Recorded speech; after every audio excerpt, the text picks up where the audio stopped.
The following high school sports is a free service of Withers Broadcasting. This is Cape Central Tigers football on Cape Radio 95.7 FM News Talk. Who run this? Let's go!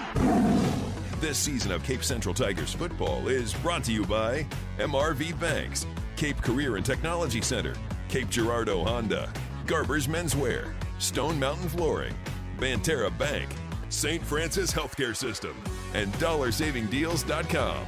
Let's send it down to Ryan Winkler for all your play-by-play action on Cape Radio 95.7 FM News Talk.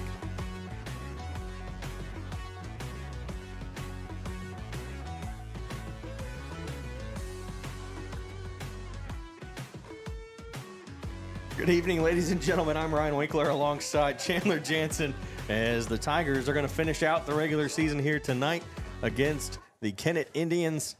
And Chandler, taking a look at it, the Indians come in at 4-4 here on senior night, while the Tigers are 5-3. And the winning percentage, obviously 50% for Kennett, being 4-4. The Tigers at 62.5 percentage, 3-1 at home. Kennett also 3-1 at home, so putting on a decent. They have fire twirlers out in the pregame. The dancers, instead of throwing just the batons, they had fire on them. On the road, the Tigers 2-2, Kennett 1-3 on the road, and then the points per game, they are close, 22 for the Tigers, 25 for Kennett, but they give up 29, and the Tigers give up about 23 points a game. So a little bit closer there on the points per game and points against. So going to maybe play a part in this football game here tonight as the Tigers look to finish out the regular season with another win and move into districts, which will be next week. And at this point, I think it's pretty safe to say we'll be at home next week for that first round.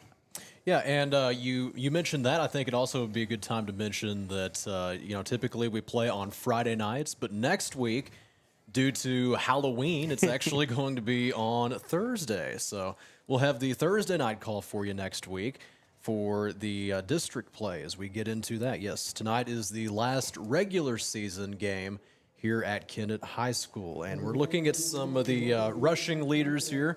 Of course, Torrance Murray, he has 9 touchdowns on the season, 158 carries with 780 yards.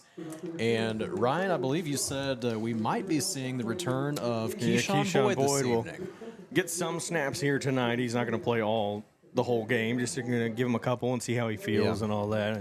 Obviously not back completely into football shape yet, but 3,999 career yards. He needs 1 yard. That's all he needs. He's got 60 career touchdowns, and man, it stinks that he ended up having to miss basically the season due to injury, because he would have just completely shattered any of those rushing yard records, and he would have finished. Obviously, we're very confident he would have finished with over 5,000 career yards in high school. So, it stinks that he ended up having to miss out on that. So we're going to go ahead. We'll take a break. When we come back, we'll talk with Coach Gibbs in the pregame interview. We'll be back after this. Are you ready for more out of life? Gain the skills and knowledge you need at the Cape Career and Technology Center to pursue a new career as an emergency medical technician, a dental assistant, medical assistant, practical nurse, or a medical coder. Cape CTC gets you job ready with a fast-paced and focused curriculum. Visit our website today at capectc.org. Your Career and Technology Center, Cape Girardeau CTC. The CTC is a proud supporter of Cape Central High School. Go Tigers! Get in the game and show your support for your Central Tigers sports with Garber's Menswear. Their community-driven brand proudly supports these young athletes, fostering teamwork, dedication, and sportsmanship. Garber's has been a community staple in the town plaza since 1960, and they're proud to support our youth as they grow into adult members of the community. Join them in cheering our student athletes on to victory. Together, Garber's and our community can build a brighter future, one game at a time. Go Tigers! Looking to upgrade your floors? Come see why Stone Mountain Flooring is the top choice in Southeast Missouri. Locally owned and operated, they offer a huge selection of name brand carpet, vinyl, hardwood, and tile, all at the lowest prices around. The talented team will help you find the perfect flooring with free estimates and financing available. Stop by today at 410 Seamers Drive in Cape or visit online at stonemountainflooring.biz. Quality floors, great prices, and service you can trust. Stone Mountain Flooring. At MRV Banks, we offer personalized loan options that offer an alternate to credit card debt and are tailored to your needs. Whether you're financing a big purchase or consolidating debt, our team is here when you need us most. With competitive rates, flexible terms, and a quick and easy application process, combined with our amazing local customer service and support, let our experienced lenders meet with you to discuss what's best for your success. MRV Banks, we are from here and love living here. Member FDIC, Equal Housing Lender. This is Chris Brown, General Manager at Cape Girardeau Honda. We're proud to support our Cape Central Tiger athletes and this community we call home. Right now, we have our largest inventory of new Hondas ever, plus a great selection of Honda-certified pre-owned vehicles. And when you buy with us, you'll drive with confidence thanks to our lifetime warranty and car washes for life at no extra cost. Cape Girardeau Honda, award-winning sales, award-winning service, and proud supporters of our hometown teams. That's the Cape Girardeau way. Come see us today and let's get you in the Honda you've been waiting for. Cape Girardeau Honda in Cape. At St. Francis Healthcare System, our mission is to provide you and your family with access to the level of care you need, delivered by nationally recognized providers, with the quality of care and support you expect. It's been our commitment to the region for over 150 years. Where faith guides, expert care resides. St. Francis Healthcare System, a higher standard of healthcare. Visit sfmc.net. DollarSavingDeals.com is the Heartland Savings Superstore. Save up to half price on certificates to local businesses at DollarSavingDeals.com. In Southeast Missouri, check out the deals from Jackson Deli, River Rapids Water Park, St. Genevieve, and Scooter's Coffee locations in North Cape, Jackson, and Perryville. If you're in Cape, Sykeston, Jackson, Paducah, Chester, Carbondale, Mount Vernon, Marion, or anywhere in between, get to DollarSavingDeals.com or look for us on the Big Deals app. Banterra Bank is proud to support the Cape Central Tigers and our local communities. I'm Phil Moore, Banterra Market Executive for Southeast Missouri, and we want to be your banking partner. We make banking easy with digital banking, plus exceptional service from our friendly team members at our branch on North Kings Highway. Whether you need a bank for yourself, your family, or your business, Banterra is a team to strongly consider. Stop by and see us. Banterra Bank, member FDIC. Back to the action. It's Cape Central football on Cape Radio 95.7. Back here with Coach Gibbs. Last week, guys came from behind in the fourth quarter, played tough, didn't give up, came back, ended up winning the game there towards the end on the interception that led to the touchdown. How did you keep those guys in the game last week to not give up? Yeah, it's one of those things that we talk a lot about, and you never know how you're going to perform until you're presented with that issue. And we felt like that, against Farmington, we got behind there. And, you still got to have that belief. We didn't respond the way I wanted to respond and want them to respond. And we talked about those kind of things the next week and last week against Live for Life. And we got to kind of put it back in our plan, back in action, if you will. But at the end of the day, it's just about the kids hanging in there every play and understanding that, you may be the guy that makes the big play that gets things moving back in our direction. And certainly that's what Malachi did when he had the big interception. And, Torrance was able to come back in and the line got off the ball. We made a good surge up front, and Torrance got the score for us. And, the other thing I would say, we were able to execute on the extra point without Aiden being our holder. And Josie came in there and did a really good job doing that. Speaking of Aiden, how's he doing? Was it just a kind of a precaution to keep him out there towards the end? Yeah, for the most part, and he's fine. He's ready to go, and we'll just see how he responds to the game. But as far as from a physical point of view, an injured point of view, he's in good shape. He's ready to go. And you also mentioned Torrance Murray. Maybe he had the wind knocked out of him. Do you know what exactly happened there? Well, he's been dealing with a little bit of a shoulder issue, and he took a pretty good hit And so he sat out for a while, didn't feel like he should go, but he really wanted to get back in on that last drive once we got that interception, and came in and did a fantastic job, ran hard. So this week, obviously, Kennett on the road, last game of the season. I know that Keyshawn's been itching to get back in. Is he going to be able to play a little bit first before we get into anything else? Yeah, Keyshawn's going to play, versus Kennett, and how much is, the next question. We don't have the answer to that yet. We're going to kind of see how it goes and take everything into consideration. But, yes, Keyshawn will play against Kennett. Okay, so then obviously talking about it again with Kennett, last game of the season, try to finish out strong. What's the message to the guys this week? Yeah, we just talk about being 1-0, and you get at a certain point of the year, and we've talked to our kids a lot about this every year for the last few years. All it is. Is your life stuck in a rut? Or maybe you just need to schedule time with friends. At the Cape Girardeau Career and Technology Center, we offer short-term personal enrichment classes, such as motorcycle safety, photography, sewing, painting, ballroom dancing, and more. Visit our website at capectc.com for a full listing of classes we offer. Your Career and Technology Center, Cape Girardeau CTC. The CTC is a proud supporter of Cape Central High School. Go Tigers! Get in the game and show your support for your Central Tigers sports with Garber's Menswear. Their community-driven brand proudly supports these young athletes, fostering teamwork, dedication, and sportsmanship. Garber's has been a community staple in the town plazas since 1960, and they're proud to support our youth as they grow into adult members of the community. Join them in cheering our student athletes on to victory. Together, Garber's and our community can build a brighter future, one game at a time. Go Tigers! Looking to upgrade your floors? Come see why Stone Mountain Flooring is the top choice in Southeast Missouri. Locally owned and operated, they offer a huge selection of name brand carpet, vinyl, hardwood, and tile, all at the lowest prices around. The talented team will help you find the perfect flooring with free estimates and financing available. Stop by today at 410 Seamers Drive in Cape or visit online at stonemountainflooring.biz. Quality floors, great prices, and service you can trust. Stone Mountain Flooring. At MRV Banks, we offer personalized loan options that offer an alternate to credit card debt and are tailored to your needs. Whether you're financing a big purchase or consolidating debt, our team is here when you need us most. With competitive rates, flexible terms, and a quick and easy application process, combined with our amazing local customer service and support, let our experienced lenders meet with you to discuss what's best for your success. MRV Banks, we are from here and love living here. Member FDIC, Equal Housing Lender. This is Chris Brown, General Manager at Cape Girardeau Honda. We're proud to support our Cape Central Tiger athletes and this community we call home. Right now, we have our largest inventory of new Hondas ever, plus a great selection of Honda certified pre-owned vehicles. And when you buy with us, you'll drive with confidence thanks to our lifetime warranty and car washes for life at no extra cost.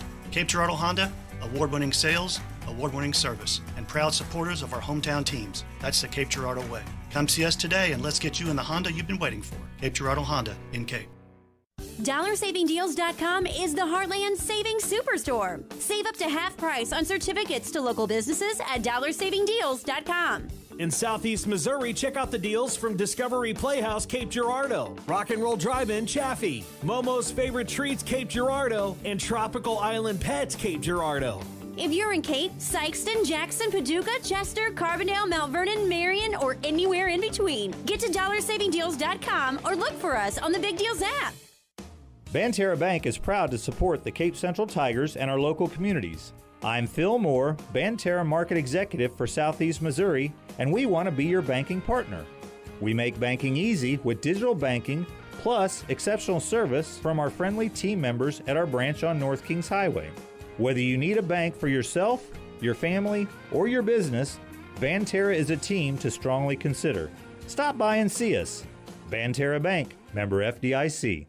At St. Francis Healthcare System, our mission is to provide you and your family with access to the level of care you need, delivered by nationally recognized providers, with the quality of care and support you expect. It's been our commitment to the region for over 150 years. Where faith guides, expert care resides. St. Francis Healthcare System, a higher standard of healthcare. Visit sfmc.net. This is Cape Central Tigers football on Cape Radio 95.7 FM News Talk.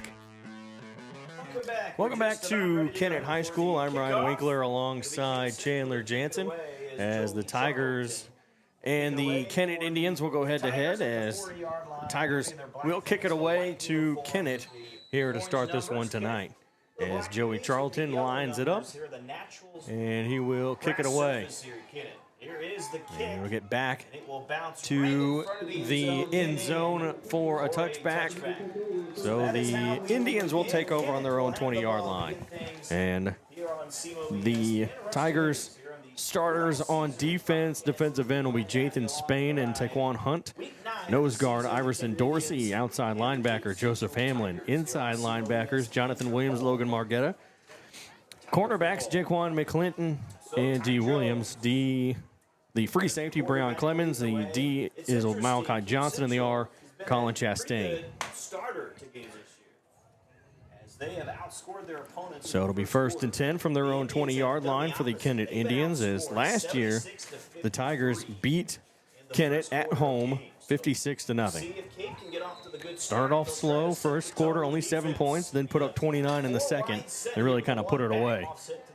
Went 4 receivers, 2 on each side. Quick throw over to the far side. He breaks one tackle, another, and I think another tackle, it looks like, as he's going to finally get forward to about the 25, 26-yard line. It'll be 2nd and 6.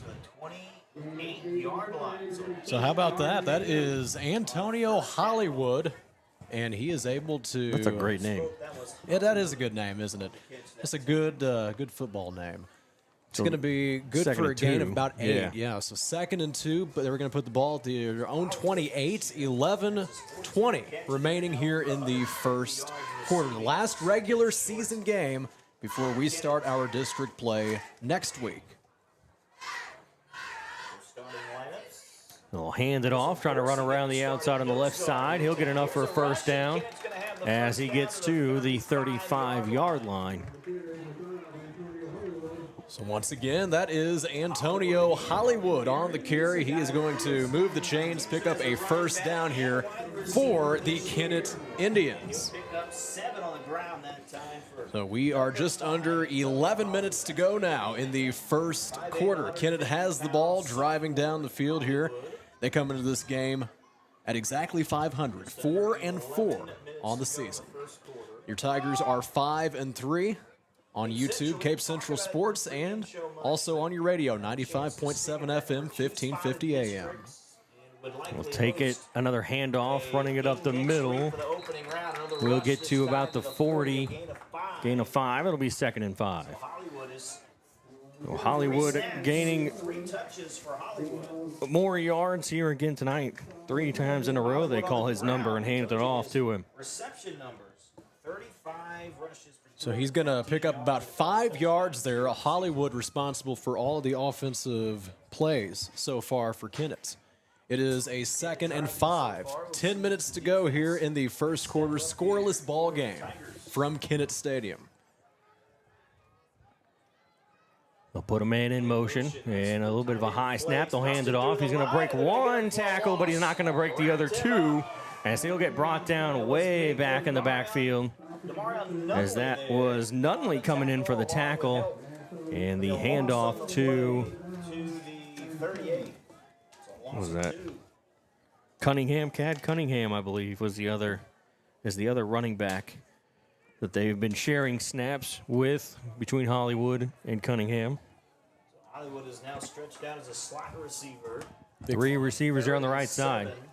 3rd down here for Kennett. He'll take a snap, stepping back to pass, throw across the middle. It's caught by Hollywood, and they'll get the first down as he gets across or gets to the 45-yard line. We'll see where they actually mark the football.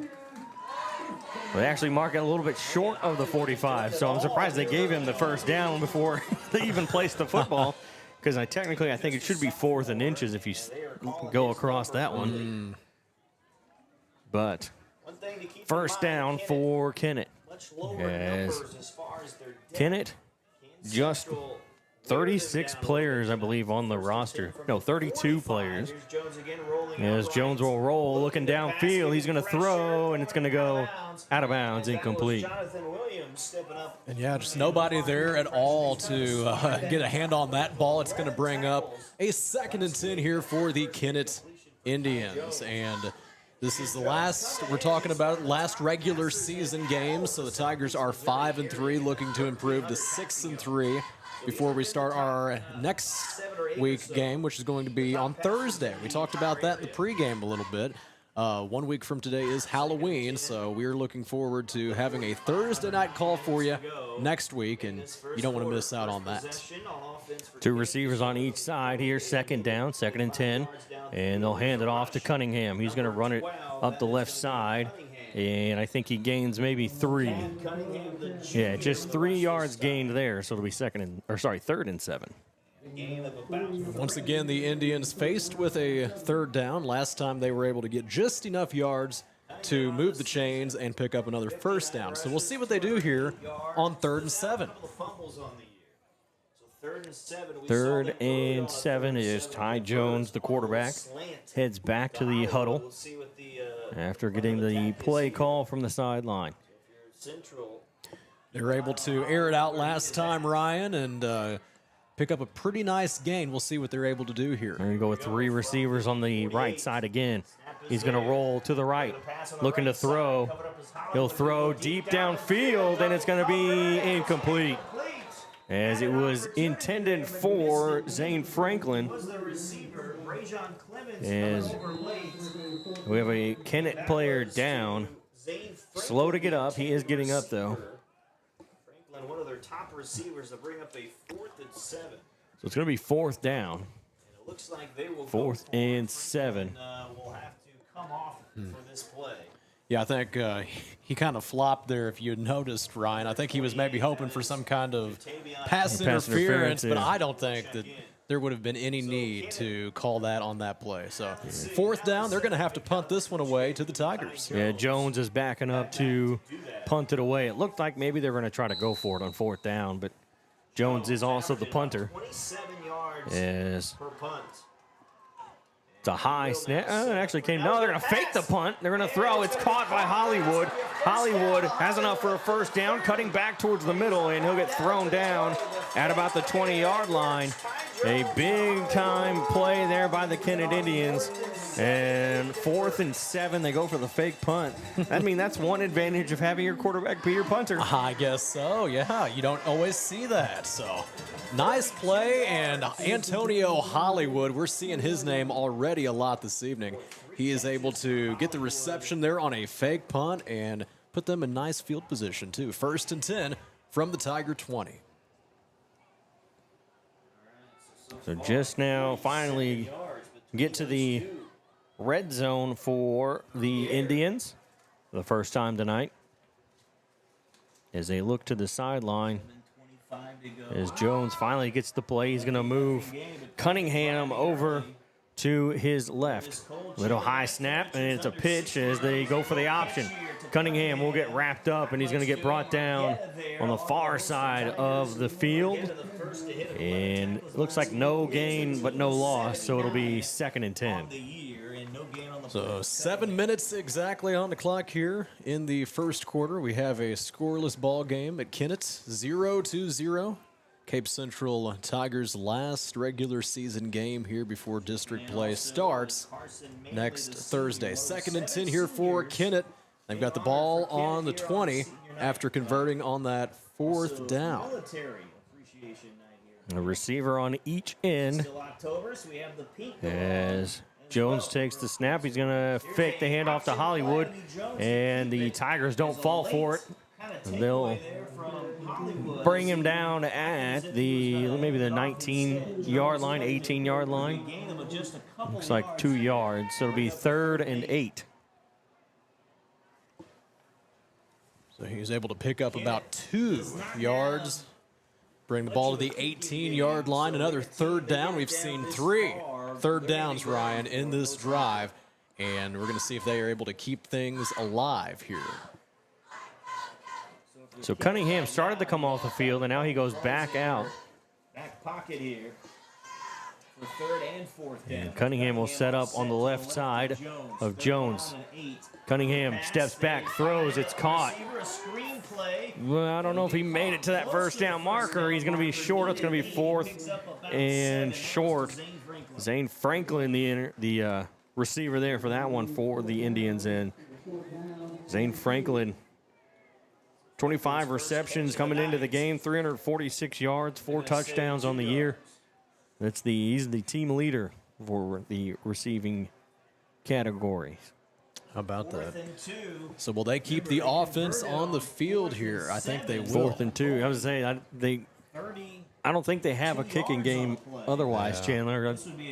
Punting is their best, I think, their best bet. And they're not going to do that here in this situation, obviously. With 2 receivers to the right side. And we're going to get a whistle, and we get a timeout. And we did. Timeout by Kennett with how much time? 4:55. 4:55 exactly. So, yeah, we are still in the first drive of the game, and Kennett's taken off plenty of time on the clock. They call their first timeout, which means we tell you about Stone Mountain Flooring.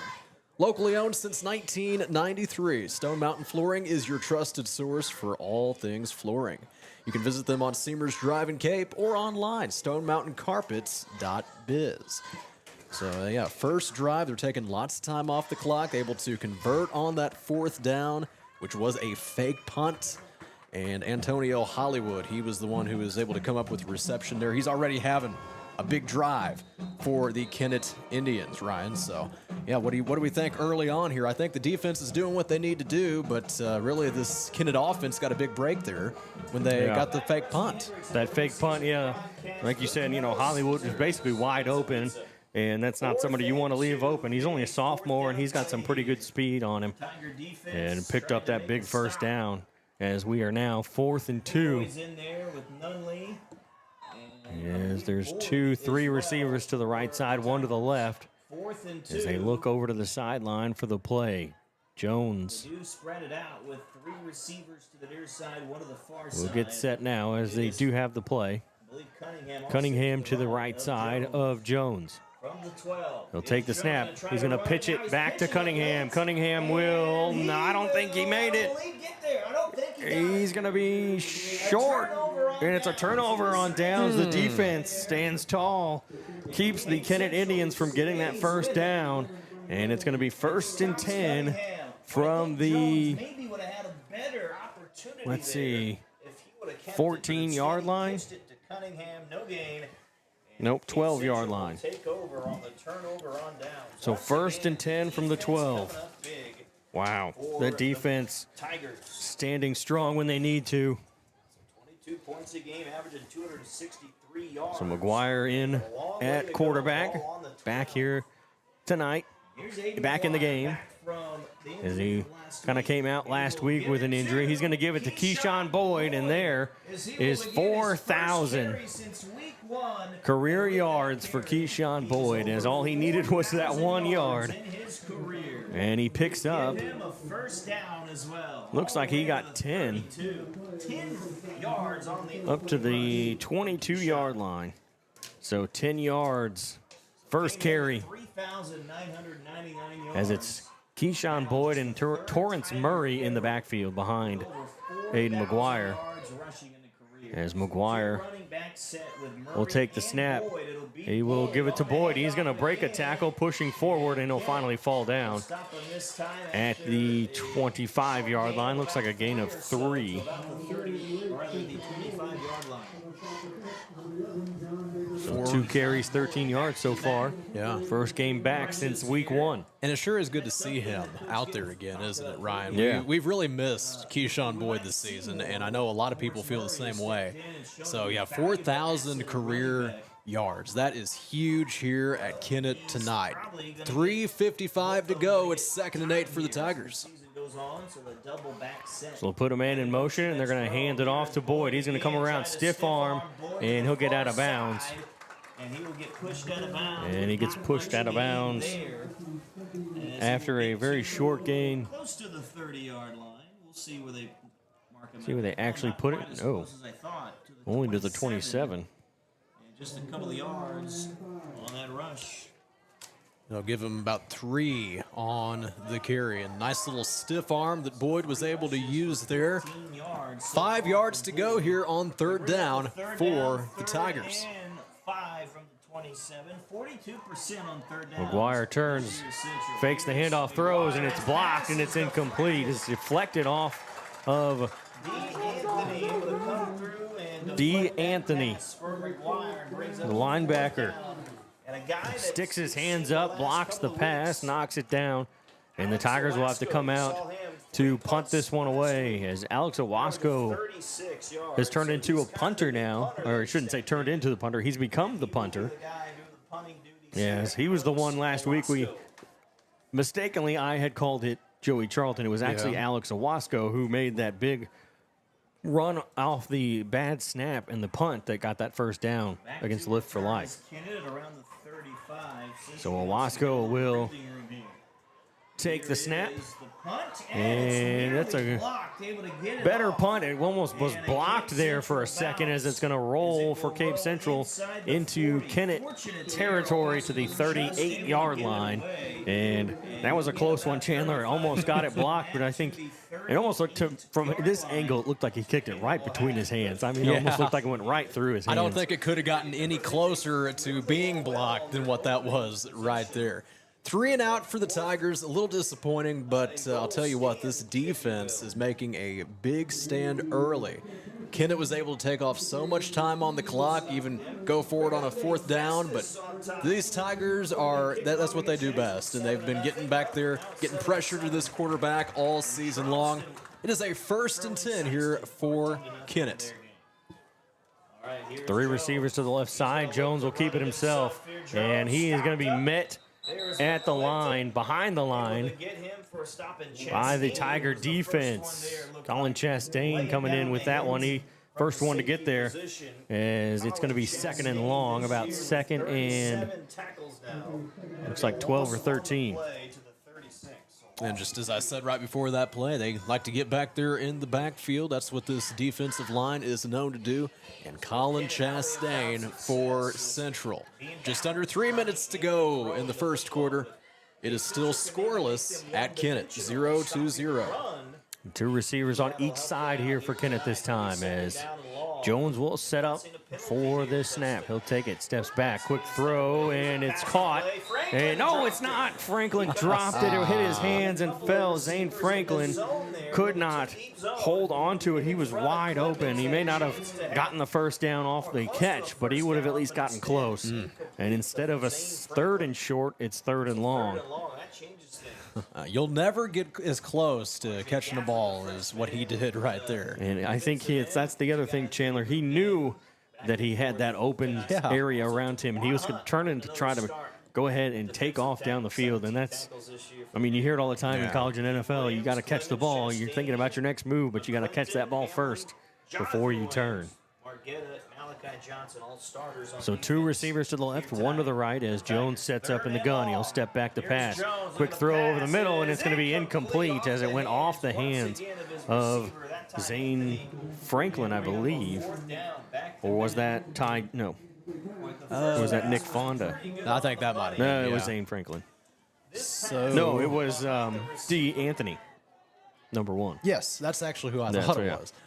4th and 12 here. So, yeah, another 3 and out. Kennett's going to have to punt this one away. You think they're going to fake it again? I don't know. I can't see them doing it 2 times in a row. Surely they wouldn't do it twice in a row. Yeah, he's not going to. It's going to be a punt, and it'll hit the 40 rolling, and it's going to end up hitting a Kennett player, and it'll be picked up at about the 36-yard line. 2:26 to go here in the first quarter, and we're going to go ahead and tell you about the Cape CTC. Their vision is to provide an environment for students to make career connections and advancements through education and training. Find them online, capectc.com. First and 10 here for the Tigers after going 3 and out their last drive. We'll see what they can do here from their own 36. With Torrance Murray in the backfield by himself this time. 3 receivers to the left. They're going to hand it off, and Murray will get wrapped up in the backfield. He'll get brought down for a loss. And it looks like maybe a loss of maybe 4. It's a loss of 4 yards for the Tigers. Murray, who comes into this game with 780 yards on the year, 9 touchdowns. As he just got stopped behind the line for a loss of -4. As we got 3 receivers to the left side once again, same formation for the Tigers. As Kennett, I think, was expecting the run that time. And now McGuire will step back to pass, steps up in the pocket, throws downfield, and it's incomplete as it was close there on that pass. As they try to throw it downfield, that was Terrell Grove, the intended receiver. Third down, 3rd and 14 here for the Tigers. And talking about Torrance Murray, you know, he's had at least 1 touchdown in every game since week 2, with the only exception being St. Dominic. That was a game where we had some offensive struggle. That was the that was one where we really only had the 1 touchdown on offense. Yes, McGuire will roll again to the right side. Looking, he's going to keep it, and he's not going to. Well, he gained a couple yards past that original line of scrimmage. It'll be about 4th and 9, 4th and 8. I thought there for a second it looked like he was going to give up before he got to the original line of scrimmage, but gained a few yards there, and now we're going to have to punt this one away once again. 2 straight 3 and outs here for the Tigers. 1:05 remaining. It is 4th and 8 from the 38. So the Tigers are going to have to punt this one away. A little disappointing here with 2 straight 3 and outs. I got to tell you, we got to fix that going forward in the next 3 quarters. As Owasco will punt this one away. That's a big kick. Caught at about the 20. Hollywood's going to try to bring it out, and he's going to get brought down out of bounds at about the 25, 26-yard line. That was a good punt by Alex Owasco. Got that first punt away, and I think it built some confidence, and he was ready for that one. That was probably one of the best punts we've seen all season. Honestly, yeah, better punts. One of the better punts. So with 39 seconds remaining here before the end of the first quarter, Kennett gets the ball back. Once again, they've taken off some time here on offense, but not able to come up with any success. And they're going to get the ball here from their own 26-yard line. 39 seconds remaining in the first quarter. For some reason, these 3 referees are talking about something. Yeah. I know. I didn't see a flag thrown. Yeah. Was at on the return. We told you the 6 yards. We got 2 of them talking about the 40. Now the white hat's going to come back in. Another one's going to join. And that one guy's just standing over there thinking, what are we doing? I'm ready. I'm ready to go. Nope, now here he comes. He's going to join in too. Now, I don't think a flag was thrown. Again, I didn't see a single one. They might be talking about something else. We don't know exactly, but we're going to get the call and tell you as soon as we do. So until then, Cape Girardeau Honda, award-winning sales, award-winning service, and proud sponsors of Cape Central football. Seamers Drive in Cape, also online, CapeGirardeauHonda.com. Well, now he's going over and talking to Coach Gibbs.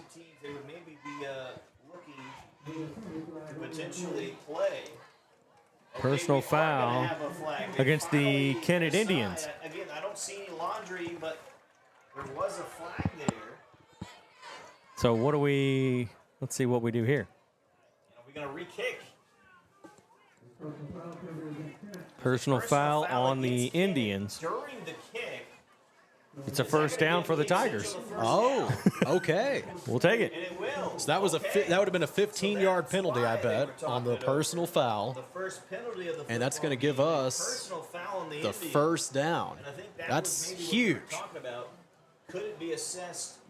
First and 10 here for the Tigers in a shocking turn of events. Would it be after the play and they would assess it on So, yeah, they got to run. They got to mark this off here. But instead And that's going to set us up in nice field position to Oh, cross yeah. over into Indian territory. Yeah. We'll take it. So that is a huge break. So first and 10 from the 47-yard line in Indian territory.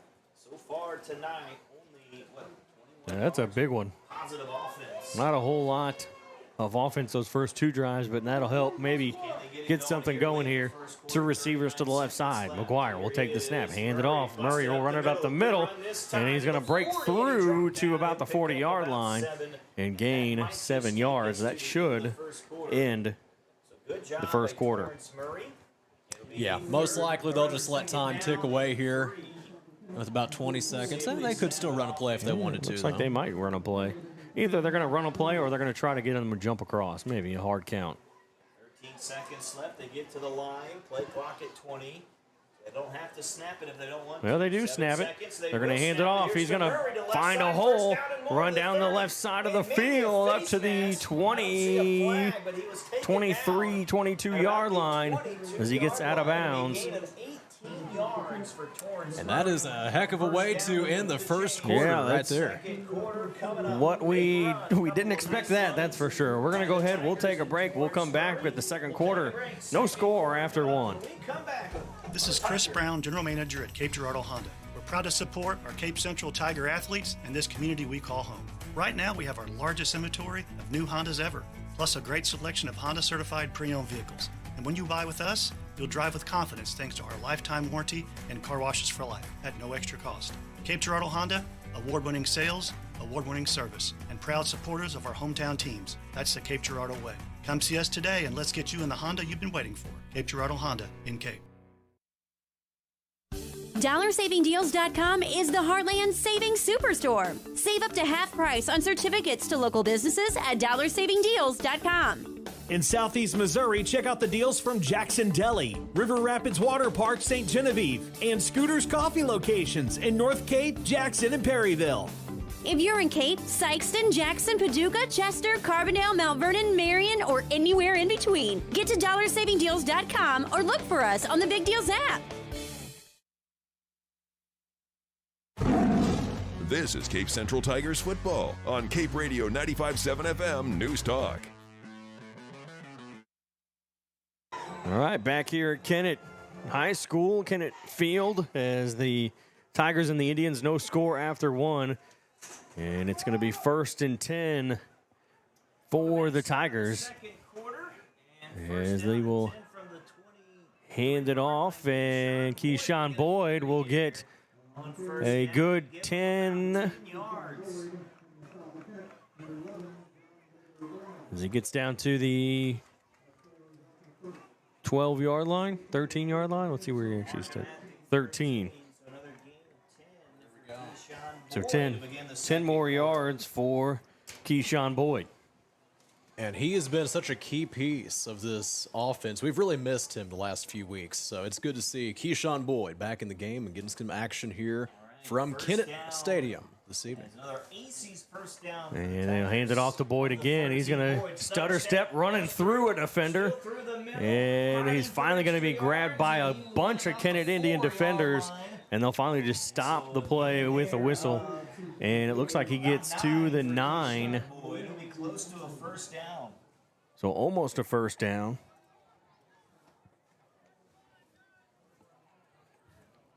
Or sorry, not the 9. They will give the him 4. 8 yards and put it on the 5 is what they'll say. So, yes, 5 yards to go to punch it in here for the Tigers. If they want to score, just under 11 minutes to go in the second quarter. So McGuire takes the snap, gives it to Boyd. He's going to cut back to the middle. He's got enough for a first down, and he's going to be short by a yard. So it'll be a gain of 4. Keyshawn Boyd, like we said, 60 touchdowns on his career, as now he's just 1 yard away from picking up 61. Quick update, Jackson and Festus are tied at 14 after the first quarter. Festus, they returned the opening kickoff for a touchdown. Oh. Little upset brewing there, I guess. Yeah, Festus is pretty good this year. As Boyd will get the handoff, he's going to get into the end zone for a touchdown. And the Tigers take the lead. Keyshawn Boyd back in first game touchdown. And it's 6-0. And I think that proves it right there, Ryan. Him getting in the end zone first. Just how much we've really missed seeing him play last several weeks now of this season. Joey Charlton on to attempt this PAT and get another point on the board. He's kicked 23 total extra points. He's made 20 of them, as this one is good. So 7-0. That one defender there for Kennett came running around the end, and I thought there for a second he was going to get close, but he wasn't. As the Tigers are up now 7-0 here over the Kennett Indians. Keyshawn Boyd picking up another touchdown on the year as he picks up number 61 on his career. So let's go ahead and tell you about Stone Mountain Flooring, locally owned since 1993. Stone Mountain Flooring, your trusted source for all things flooring. You can visit them on Seamers Drive in Cape. Also check them out online, stonemountaincarpet.biz. We have 10:16 to go here before the half. Tigers up over the Kennett Indians 7-0. And Keyshawn Boyd, he has got another career touchdown in this one. Charlton is going to set it up and kick it away here. The Kennett Indians, they have been struggling a little bit offensively tonight. They've had some good looks and some good opportunities, but just really, when it comes down to it, some missed chances. So we'll see what they can do here as they're going to get the ball back again after Joey Charlton does the kickoff. All right, we'll come back after the touchdown run from Keyshawn. Hopefully it's going to be at their own 20. As the kick's going to bounce in, it's going to be picked up at about the 10, 12-yard line. You're bringing it out, running it up the middle, going to cut back across, and he'll get brought down finally at about the 30-yard line, as that was Jack Boone, the freshman. They've got a lot of – they are a young team, Chandler. We're looking at this. They've got a few seniors, but they've got a lot of freshmen, sophomore, a few juniors and a few seniors, but a lot of freshmen and sophomores on their roster. And already this year – Chandler, last year they went winless, and this year 4-4. So already a turnaround with the new head coach also coming in this year, and kind of picking it up. Coach Joel Wyatt, his first season as the head coach, and 4-4 already. The Tigers up 7-0 as Jones will take the snap. He's going to throw. It's going to be intercepted, picked off. Take it to the house, and he's going to get into the end zone for a touchdown as he tight-roped the sideline and gets to the end zone for a touchdown. Make it a pick six for Cape Central, and it's 13-0.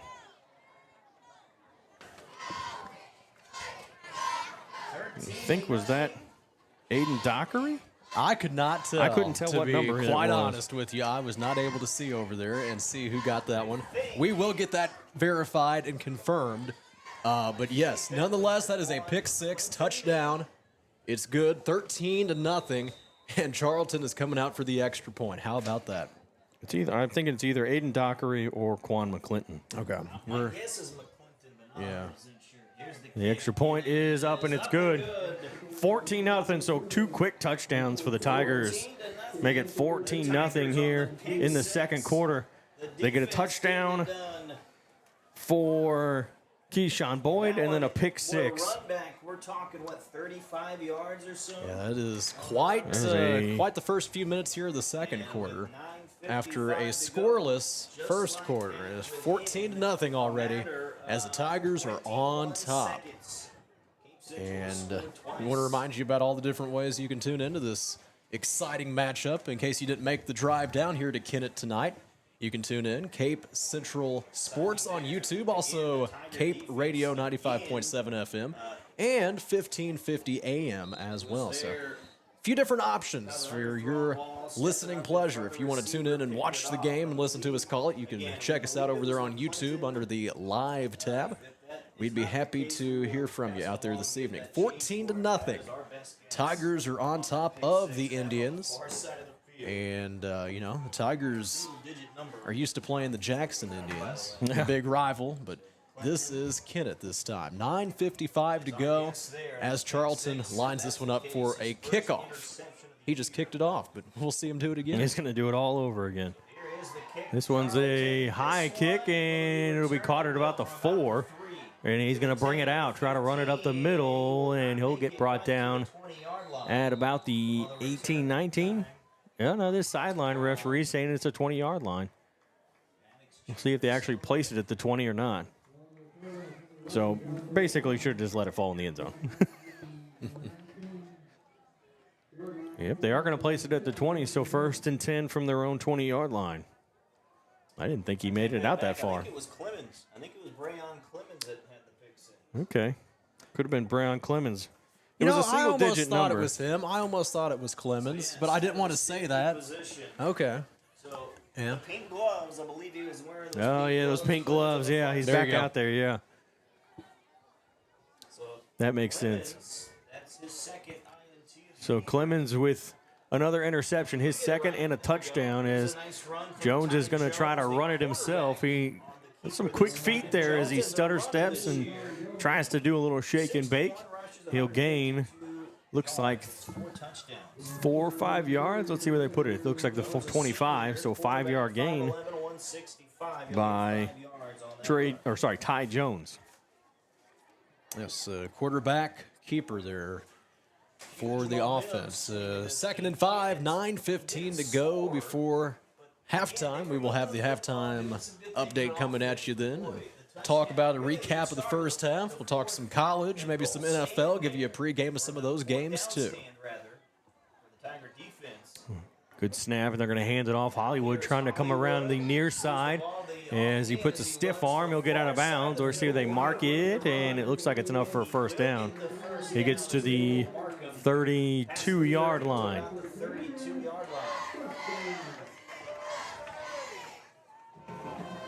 Gain of 7 that time for Hollywood. So a good gain for Hollywood as he picks up the first down. Yeah, he's having quite the offensive evening. Even if his team is not able to score anything yet, he is definitely a big part of this offense. 1st and 10 here for Kennett. 8:54 to go. And Kennett had that great drive at the beginning. I mean, obviously it looked like it was going to stall out, but they got the fake punt that ended up in a first down, and now they're going to go with a quick quarterback keeper, and he'll get a couple yards there out of that one.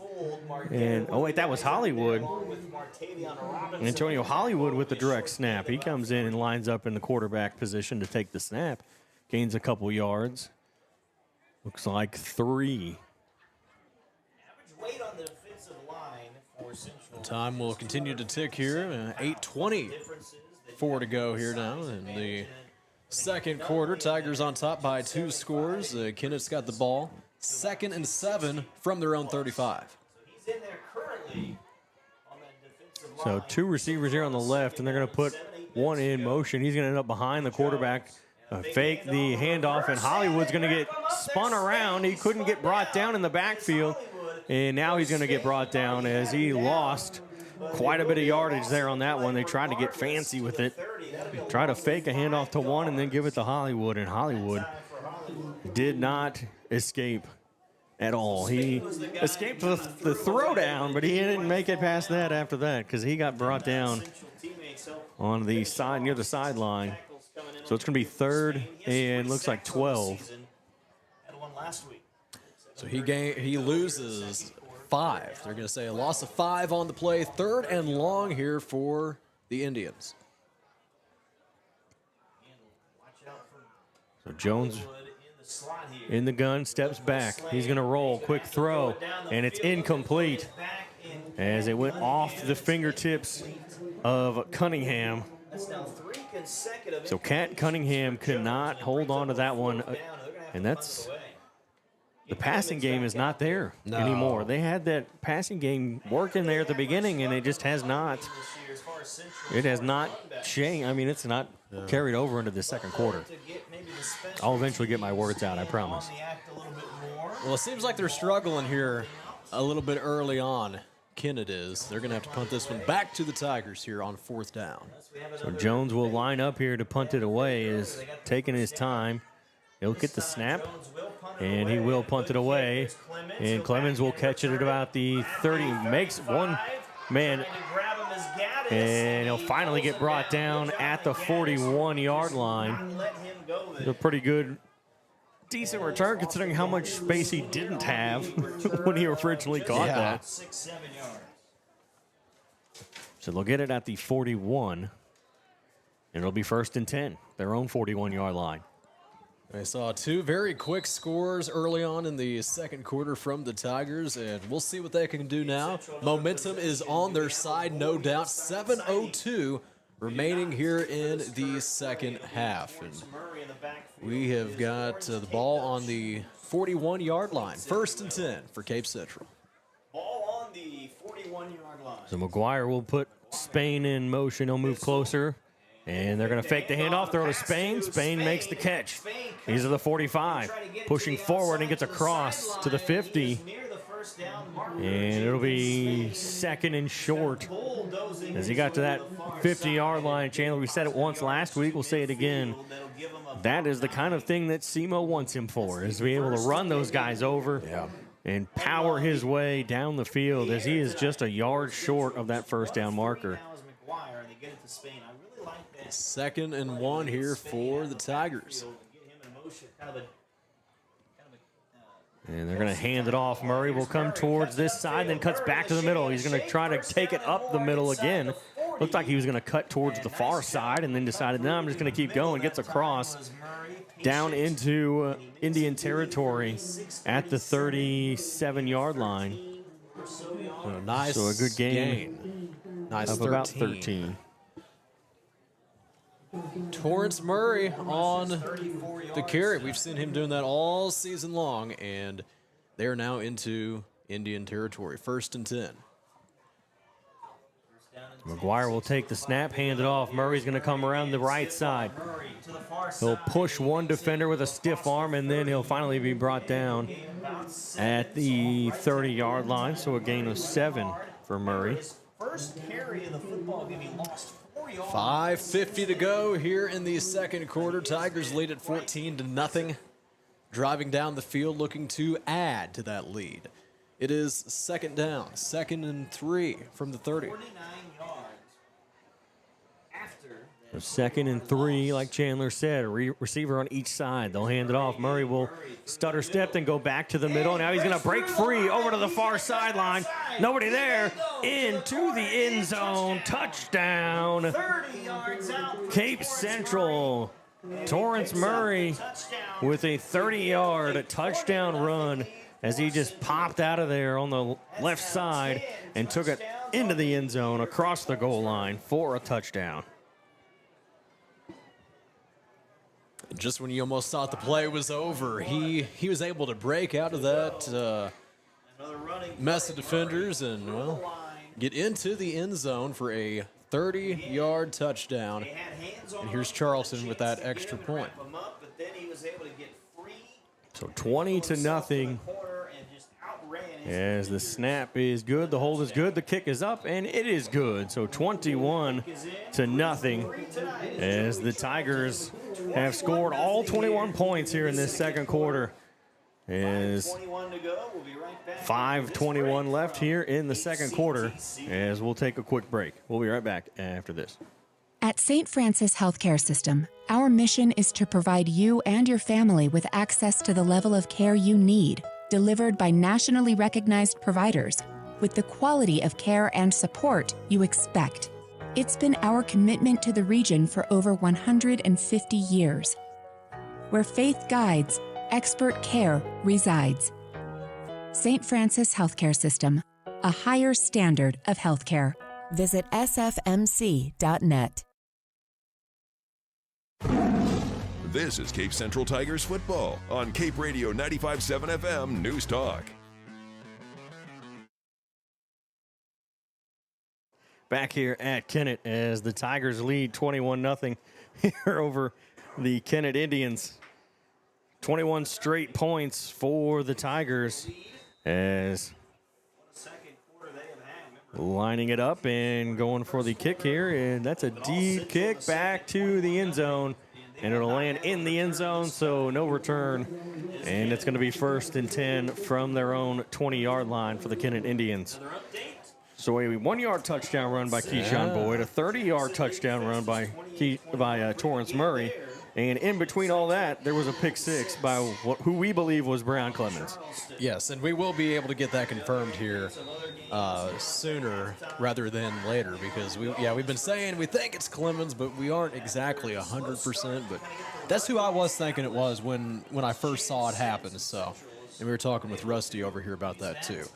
1st and 10, 5:21 to go, and Kennett's got the ball. They have been struggling on offense. We'll see what they can come up with. So 3 receivers over on the right side, 2 on the left, and Jones is going to run it up the middle himself, and he'll get across the 25 down to about the 27, I believe. After a gain of 7 or 8 there from Jones. So gain of 8. 2nd and 2. Down and short, nobody in the backfield right now. That's kind of their... Jones all by himself. We got 5 receivers, 3 to the left. Sorry, 3 to the right, 2 to the left.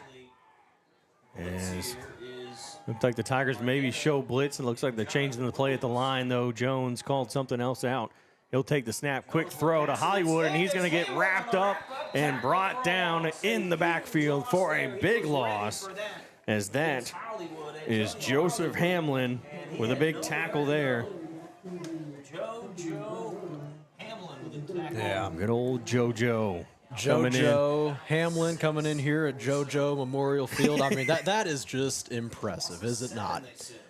That is something else. And they just were able to read that play before it even happened. So it'll be 3rd and long now as it's about 3rd and 8. 3rd and 9. As they lost quite a bit on that one. Same setup for the Indians. 3 receivers on the right, 2 to the left. As Jones will step back to pass. Looking. He's going to roll to his right. Tells someone to go downfield, throwing, and it's going to be caught by Williams. And he's going to take it all the way to the end zone, into the house. And Anthony, is the receiver to put that one away. Wow, Anthony making the big-time catch as he puts Kennett up on the board. It just got over the hands of the Tiger defender, Brown Clemens, and 79 yards, Chandler. Just when you thought this Kennett offense had fallen into a drought, at least I did, they come up with a 79-yard touchdown, and they got a weird formation going on out there, but they're going to set up for an extra point. Oh, they are? Okay. I thought they were going to go for 2 just because I didn't think they'd have a kicker, but Jones is going to be – it's a fake. They're going to throw, and it's caught for the 2-point conversion. And it's 21-8 as Jones throws it to the end zone. As I didn't think they were going to kick it. I was kind of surprised they lined up to even kick it, but yet 2 fakes now from Kennett that have worked for both. Yeah. 1st down and a touchdown. That's true. I should say 1st down and a 2-point conversion. 21-8. Yeah, Kennett is finally able to find some success there. They had been struggling with the exception of maybe that first drive. They certainly looked to have a spark in that first drive, but after that, they had fallen into a drought, finally able to get some points on the board. Their first of the evening. It's 21-8 here at Kennett. 3:35 remaining here before halftime. We want to tell you about the Cape CTC. Their vision is to provide an environment for students to make career connections and advancements through education and training. Online at capectc.com. We are on YouTube, Cape Central Sports. You can find us there. You can watch the live stream and watch us call the game, watch and listen at the same time. Also on YouTube and on your radio, 95.7 and 1550 AM. So after the successful 2-point conversion, Kennett's going to kick this one off. Ty Jones is a reason why. Yeah, Ty Jones This year, the senior. So was able to got away, kept the get a touchdown, a deep pass, and that's going to be that's going out of bounds. So that's not good for Kennett. I think they were trying to short kick, maybe take away some extra field. I don't know, but it ends up going out of bounds, which ends up being a penalty. So the Tigers will get the ball at, should be the 35-yard line. 36-yard line. And it ended up kind of being a jump ball, So it'll be 1st and 10 at the 36, which I thought was 35. I don't know why they put that one extra yard in there. Give him a yard. I guess we'll take an extra yard then. Was able to get the touchdown. So 1st and 10. As McGuire sets up Boyd in the backfield, Keyshawn Boyd. 2 receivers to the left, and they'll give it to Boyd. He's going to stutter. He'll run it through the middle, breaks a tackle. He's going to go back to the other side, avoids another tackle. He's going to, as a flag comes in, I believe there was a block in the back, as he got a big run there, but it's going to end up coming back, unfortunately. Dang it. And they got a block in the back on the Tigers. Yeah, heck of a run, though, by Keyshawn Boyd in his first game back there. Started here on the near side and then cut back to the middle and then cut all the way across. Kept doing it. We forget how good he was today. It plays exactly like that one last year. We saw him do it so much, and this is going to hurt a little bit. It's going to have to come all the way back, 1st and 20. It's like watching a video game character in Madden run. You know, when you put it on easy, sometimes you get those. It's like he plays on easy mode. Well, he certainly makes it look easy, doesn't he? It's fun to watch him. He's a fun player to watch. Keyshawn Boyd back in action this evening, and they're going to take a timeout here. Timeout is taken by for the Tigers. For the Tigers. Okay. So that's weird, but all right. Interesting. So they're going to take a timeout. We'll go ahead and tell you about Cape Girardeau Honda and see if there's any score updates we want to tell you about. Cape Girardeau Honda, home of the lifetime warranty, car washes for life, and proud supporters of your Cape Central Tigers. Find them online, CapeGirardeauHonda.com. So Jackson, Central. Sikeston leads 28-6 over Charleston. And Jackson leads 28-21 over Festus, but Festus, 2 kickoff returns. 2 kickoff returns for touchdowns. Wow. And yeah, Festus just has 1 loss. Yeah, they just have the they're one really loss, good, yeah. aren't they? Huh, that's an entertaining game. Where is that game being played at? Festus. It's being played at Festus. Yeah, it's a road game for the Indians. For the Jackson Indians. Yeah. Just in case somebody wasn't really paying attention. I know, yeah, we got the Kennett Indians and we yeah. got the Jackson Indians. But it's 1st and 19. 1st and 19. And they'll hand it off to Boyd. He'll run up the middle, breaks a tackle, spins around, and he'll get brought down after a gain of about 3 yards. So it was a pretty good run. I mean, he's still pushing, still fighting for those extra yards. Obviously, you can tell him, don't go too hard yet. But, that's not the way he plays. So he's not going to stop running the ball. Maybe more action than you would have figured you'd see from him. Yeah, he's got a little bit more than I would have expected. He honestly came in a little bit earlier than I expected, too. I mean, he started off the game. I didn't think he'd be playing right off the bat. So they'll fake the handoff this time. Boyd will throw, and it's going to be incomplete, as I think Spain was the intended receiver, but Spain was covered, and it kind of fell in between him and Martavion Robinson. So it's 3rd and 16 after we had that penalty a few plays earlier. 3rd and long, 2:33 left to go here before the half. And 3 receivers here to the right side. Quick pass, a screen pass to Robinson. He makes the catch, breaks 2 tackles, and he'll finally get wrapped up and brought down. And it looks like he's going to lose a yard on that one. Those little screen plays don't seem to work out most of the time on 3rd and long, even though you will see the offense resort to that sometimes. Maybe just to get a few yards and hope for maybe slightly better field position for the punt. I don't know. This is just my thinking. Yeah. Is I don't know. You almost should probably maybe set up 4 receivers on that side. That way you've got 3 blockers. Because I'm just thinking, like, what do they do in Madden kind of thing? You know, when I do some kind of play like that, I feel like there's more blockers. So Owasco will punt it away. As he just gets it past, it's going to bounce and roll to the 30. He's trying to wave it, trying to get some extra wind behind it and get it to roll down the field a little more. It's going to get picked up at about the 30-yard line. And Alex Owasco turned into one heck of a punter just in these last 2 weeks. And if you notice, too, that punt almost could have been blocked again. Yeah, another one that was close, yeah. And Zane Franklin, he was coming back there after that one. But it's a great punt. Nevertheless, 1:28 to go here in the second quarter. 21-8 is your score. And Kennett has the ball, 1st and 10 from their own 30. They'll put a man in motion. They're going to hand it off. It's Hollywood.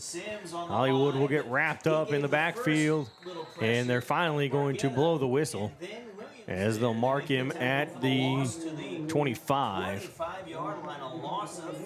So he'll lose 5 yards. That is back-to-back rushes for Hollywood, which he has lost. So the run game for Hollywood has not gone the way they wanted it to go. Not even the way it started either for the game. There's Hollywood having trouble gaining positive yards now. Look at this. Hey, what is this? What was that? They're going to get a false start. Yeah, flag on that play. And, yeah, I don't know what that formation was, but they tried to snap it, and somebody else jumped on the line for the Kennett Indians. So did you see how they lined up? Yeah. The guy who was on the, if you think about it, so the guy who was on the far side, the far right side, was the one who was actually snapping the ball to the quarterback. Oh, yeah. So it wasn't we're going to do it again. We'll see. Yeah, I've never seen this. Everyone's on the left side. Here comes the whole thing. Jones will throw, and it's going to end up being incomplete as Williams was tripping as he was chasing down the receiver, Franklin, and it's incomplete either way. And I don't know if Franklin kind of hesitated while Williams was tripping. It kind of looked like he kept up with him, almost as if they were running together. And it's going to end up being 3rd and long. I'm really surprised Central doesn't have any. 3rd and 20. Just left them on an island there. Yeah, so this is a 3rd and very long with 40 seconds to go here before the half. And if you are the Kennett Indians, you still have all 3 of your timeouts left, too. 40 seconds remaining. No, that can't be right. I think they forgot to take a timeout off. Well, the Tigers took one. They took one, but I think Kennett took one a lot earlier in that first quarter. Now that you and now they mention it, just you're took right. another one. Okay, so yeah, they should just have They should have just one now, yeah. That's a good catch on that. I wasn't thinking about it. I was just going by what the scoreboard was telling us. So, yes, one more touchdown for the Indians after that. We're going to tell you about Stone Mountain Flooring. You said touchdown. Oh, I said touchdown. One more timeout for the Indians here before the half. I want to tell you about Stone Mountain Flooring, locally owned since 1993. Stone Mountain Flooring, your trusted source for all things flooring. Visit them on Seamers Drive in Cape, also on their website, stonemountaincarpets.biz. So with 40 seconds left, what do we need to do if you're the Indians to get the ball down the field? Their first drive was really their best looking drive of the game. Yeah. I know they were able to get some points there with a big, 79-yard touchdown, I think it was. 79 yards. But ever since, even with the exception of that, this offense has stalled out, and we were talking about Antonio Hollywood. Early on, it looked like he was on fire, but it looked like that was going to be a problem, not so much. We'll see what they do here. It is 3rd and long, 3rd and 20 from their own 20. All right, so they're going to line up in a normal formation this time. We got 3 receivers to the left. Cunningham will break over to the far side. Here's Jones stepping up in the pocket. He's going to throw deep downfield, and it's going to be blocked. Broken up by Brayon Clemens, and they're going to throw a flag. And they're going to say a little too much celebration by Brayon Clemens. So instead of 4th and long, it's going to be... Incomplete pass. See how many yards they give it. I didn't think it was that excessive, but it is. I mean, if you're going to set the tone, personal foul, that's 15 yards. Yeah, it's still going to be 15 yards, even. Unless, and that wouldn't be an automatic first down, I don't think. I mean, I don't think, but I don't think so. But there's certain penalties where they will do that. Yeah, so it's unsportsmanlike conduct on the Tigers, which what I was going to say too, you know, sometimes you got to set a tone and throw the flag before it starts to get out of hand later on. So it's still going to be 3rd down. It'll be about, 3rd and 5, 3rd and 6. So the Indians get another chance. Should be 3rd and 5. 3rd and 5. From the 3rd and 4. 35. No, fourth down. Because the pass was incomplete. It's still 4th down. Okay. I forgot. So they don't redo the play. Because there was a penalty after the incomplete.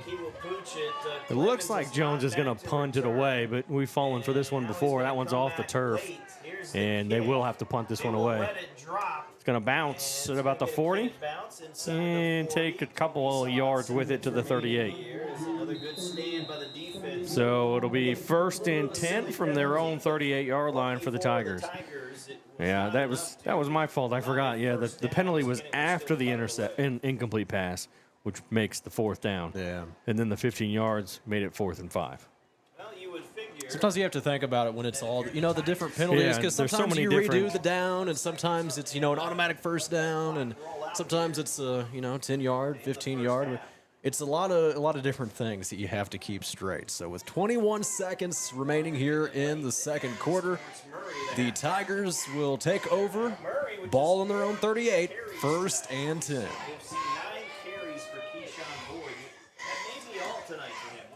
So 2 receivers over on the left side, and they're going to hand it off to Murray. Murray will run it to the far side, break up towards the middle, and get to the 40, so he'll gain 2. And that might just about do it here for the first half. That should do it. Yes. For the final play. And, yeah. There's 3, 2. Yep. And that's going to take There you go. Yes, there we go. All right, so we're going to go to halftime, and the Tigers lead it 21-8 here over Kennett. All 29 points scored in this second quarter. We'll be back after this with the MRV Banks halftime show. You're listening to Cape Central Tiger football on Cape Radio 95.7 and watching on YouTube at Cape Central Sports. At MRV Banks, we offer personalized loan options that offer an alternate to credit card debt and are tailored to your needs. Whether you're financing a big purchase or consolidating debt, our team is here when you need us most. With competitive rates, flexible terms, and a quick and easy application process, combined with our amazing local customer service and support, let our experienced lenders meet with you to discuss what's best for your success. MRV Banks, we are from here and love living here. Member FDIC, Equal Housing Lender. Get in the game and show your support for your Central Tigers sports with Garber's Menswear. Their community-driven brand proudly supports these young athletes, fostering teamwork, dedication, and sportsmanship. Garber's has been a community staple in the town plaza since 1960, and they're proud to support our youth as they grow into adult members of the community. Join them in cheering our student athletes on to victory. Together, Garber's and our community can build a brighter future, one game at a time. Go Tigers! Looking to upgrade your floors? Come see why Stone Mountain Flooring is the top choice in Southeast Missouri. Locally owned and operated, they offer a huge selection of name brand carpet, vinyl, hardwood, and tile, all at the lowest prices around. The talented team will help you find the perfect flooring with free estimates and financing available. Stop by today at 410 Seamers Drive in Cape or visit online at stonemountainflooring.biz. Quality floors, great prices, and service you can trust. Stone Mountain Flooring. Is your life stuck in a rut? Or maybe you just need to schedule time with friends. At the Cape Girardeau Career and Technology Center, we offer short-term personal enrichment classes such as motorcycle safety, photography, sewing, painting, ballroom dancing, and more. Visit our website at capectc.com for a full listing of classes we offer. Your Career and Technology Center, Cape Girardeau CTC. The CTC is a proud supporter of Cape Central High School. Go Tigers! This is Chris Brown, General Manager at Cape Girardeau Honda. We're proud to support our Cape Central Tiger athletes and this community we call home. Right now, we have our largest inventory of new Hondas ever, plus a great selection of Honda-certified pre-owned vehicles. And when you buy with us, you'll drive with confidence thanks to our lifetime warranty and car washes for life at no extra cost. Cape Girardeau Honda, award-winning sales, award-winning service, and proud supporters of our hometown teams. That's the Cape Girardeau way. Come see us today and let's get you in the Honda you've been waiting for. Cape Girardeau Honda in Cape. DollarSavingDeals.com is the Heartland Savings Superstore. Save up to half price on certificates to local businesses at DollarSavingDeals.com. In Southeast Missouri, check out the deals from Discovery Playhouse Cape Girardeau, Rock and Roll Drive-In Chaffee, Momo's Favorite Treats Cape Girardeau, and Tropical Island Pets Cape Girardeau. If you're in Cape, Sykeston, Jackson, Paducah, Chester, Carbondale, Mount Vernon, Marion, or anywhere in between, get to DollarSavingDeals.com or look for us on the Big Deals app. Banterra Bank is proud to support the Cape Central Tigers and our local communities. I'm Phil Moore, Banterra Market Executive for Southeast Missouri, and we want to be your banking partner. We make banking easy with digital banking, plus exceptional service from our friendly team members at our branch on North Kings Highway. Whether you need a bank for yourself, your family, or your business, Banterra is a team to strongly consider. Stop by and see us. Banterra Bank, member FDIC. At St. Francis Healthcare System, our mission is to provide you and your family with access to the level of care you need, delivered by nationally recognized providers, with the quality of care and support you expect. It's been our commitment to the region for over 150 years. Where faith guides, expert care resides. St. Francis Healthcare System, a higher standard of healthcare. Visit sfmc.net. This is Cape Central Tigers football on Cape Radio 95.7 FM News Talk. Back here at Kennett High School, I'm Ryan Winkler alongside Chandler Jansen as the Tigers lead it here 21-8 at the half as Chandler, all 29 points scored in that second quarter. There was nothing after the first, and then Tigers scored 21 straight, and then able to put up 8 points. Kennett there closer towards the, about a couple, 3-4 minutes left in that second quarter before they finally scored, and then nothing else really happened after that. Just some quick stats for you. I've got 55 yards on the ground for Murray, a 30-yard touchdown run, 6 yards for McGuire. Keyshawn Boyd with 41. He's got a 1-yard touchdown run. And receiving Spain with 9 yards, Robinson with -1. And then for passing, McGuire, 8 yards on, I've got 5 attempts. And then we had that big pick six that ended up being a touchdown by Breon Clemens, figured about 30 yards or so for that interception. There might have been, Yeah, roughly 30 yards. And then they had the big 79-yard touchdown for Kennett as Jones with a big pass there to score that touchdown. And then they had the fake extra point as they lined up, and they gave it to Jones, and he threw it into the end zone for a 2-point conversion. And so we're able to make it 21-8. There's 2 fakes that the Indians have pulled off. They had a fake punt on their first drive that ended up getting a first down off 4th down. And then the 2-point conversion that was a fake extra point. So 2 for 2 on the fakes. That means something's working, and maybe that's what they need to lean into here as they find themselves trailing. Just come into the second half and pull some more fakes out of their pocket. It's 21-8 here at halftime. And Ryan, you mentioned it. Yeah, we had a scoreless ball game after the end of the first, and then all of those points came in the second quarter, especially those first 2 touchdowns. We had that first touchdown from Keyshawn Boyd, and he was on the 1-yard line, punched it in for his first touchdown of the season. And then also we had the pick 6, Brayon Clemens. He punched it right back in to the end zone. So we had 2 very quick touchdowns to start off the second quarter. And then another one there from Torrance Murray from about 30 yards out. It's a 21-8 ball game here from Kennett High School. Halftime show being brought to you by MRV Banks, Cape Girardeau's go-to for all things banking. MRV Banks, your proud supporters of Cape Central football. Visit them on visit them on Mount Auburn Drive in Cape. That is where they are located. Also online, their website, mrvbanks.com. They bring you the halftime update on Cape Radio 95.7 FM, 1550 AM. Also, we are on YouTube at Cape Central Sports. So, Ryan, yeah, I think lots to feel good about. This offense seems to be clicking right now very well. And as for Kennett, they've been in a bit of a drought. The passing game's not working, and the offense, the run game, the backfield, things have been misfiring and miscuing there as well. So we'll see how things go in the second half as the Tigers will get the ball to start the second half. Maybe, who knows, if we can jump out, score a few more touchdowns, might even get a continuous clock going in this second half. But it's really just going to have to see. You never know. Kennett might come back out and they might tie it up. Who knows? It could be an exciting second half for sure. And the Tigers will get the ball to start the second half as well because they kicked to start the game, kicked it to Kennett. Yep. Mention that. So yeah. Sorry, I was busy messing with something. That's my fault. You're all good. You're all good.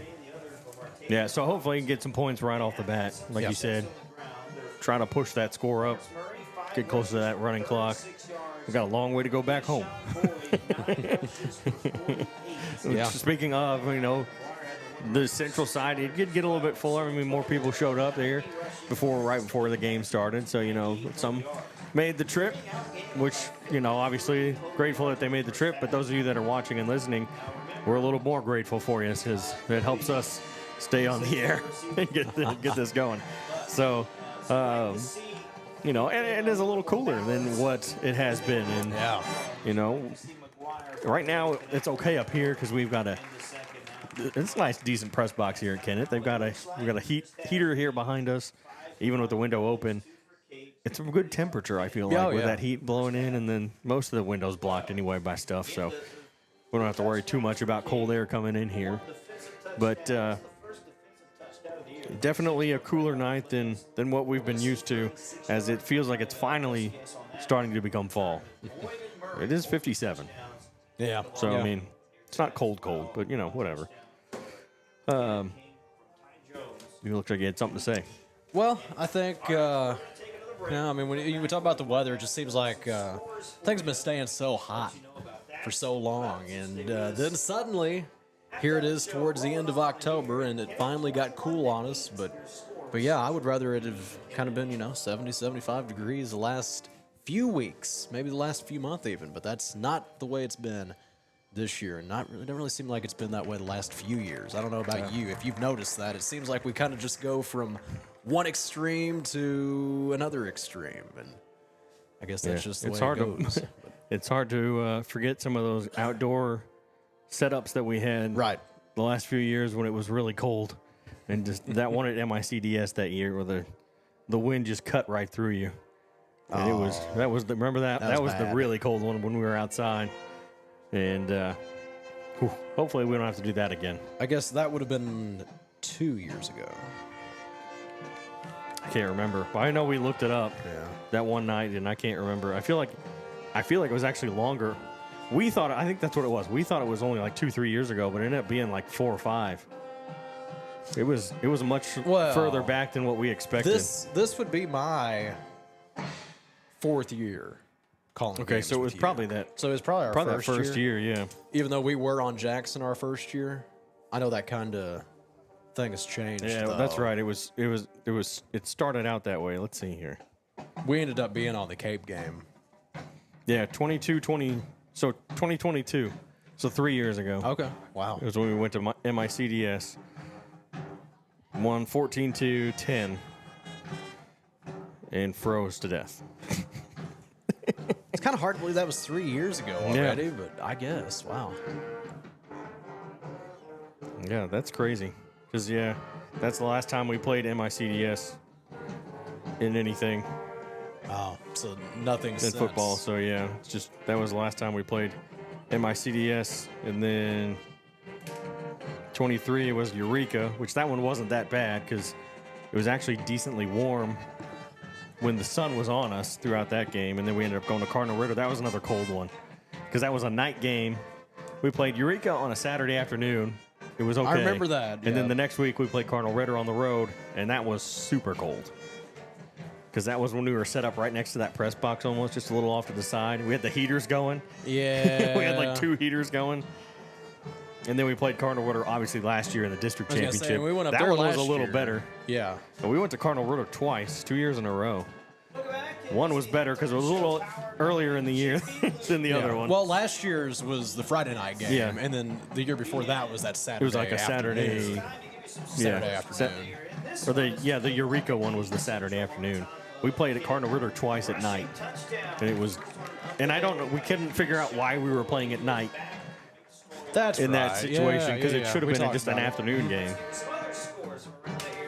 My years start to run together almost. Yeah. And I hate to say that I have because a hard time I'm keeping- usually good at kind of remembering and associating different things with, okay, I know I was here when that happened, or just, something else that maybe took place. Maybe I remember it with a NFL matchup or a college matchup that took place that week too. That's how my memory works anyway. But yeah, we are here at the halftime show. It's 21-8.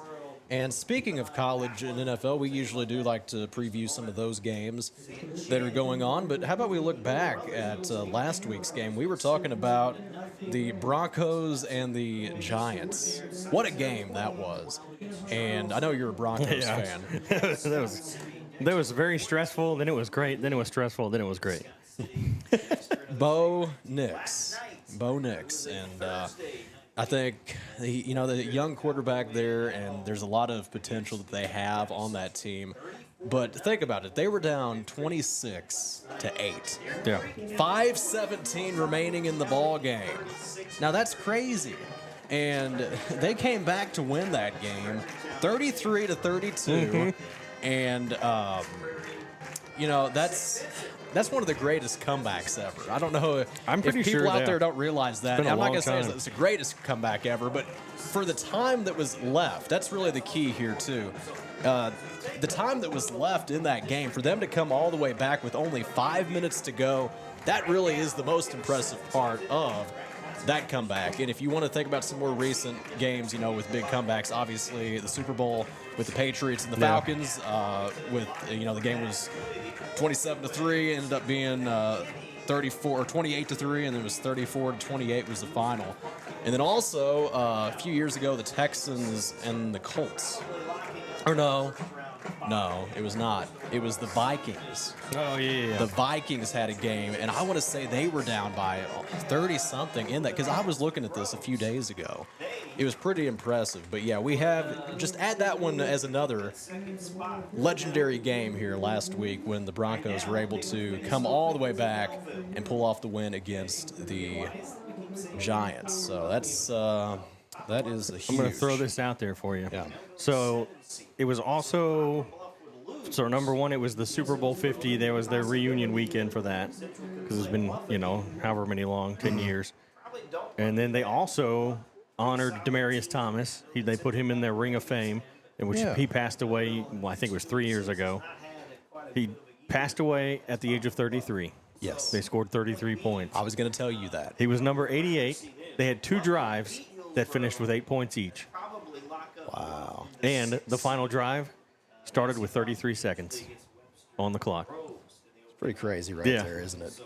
Yeah, that's I was going to mention that 33 to you because he was 33 years old. He passed away, and that's how many points they scored last week in honor of him. Yeah, Demaryius Thomas, who just passed away. He retired kind of young. I was looking him up. He retired in 2019. Yeah. So he was only like 27 or so. That's pretty young.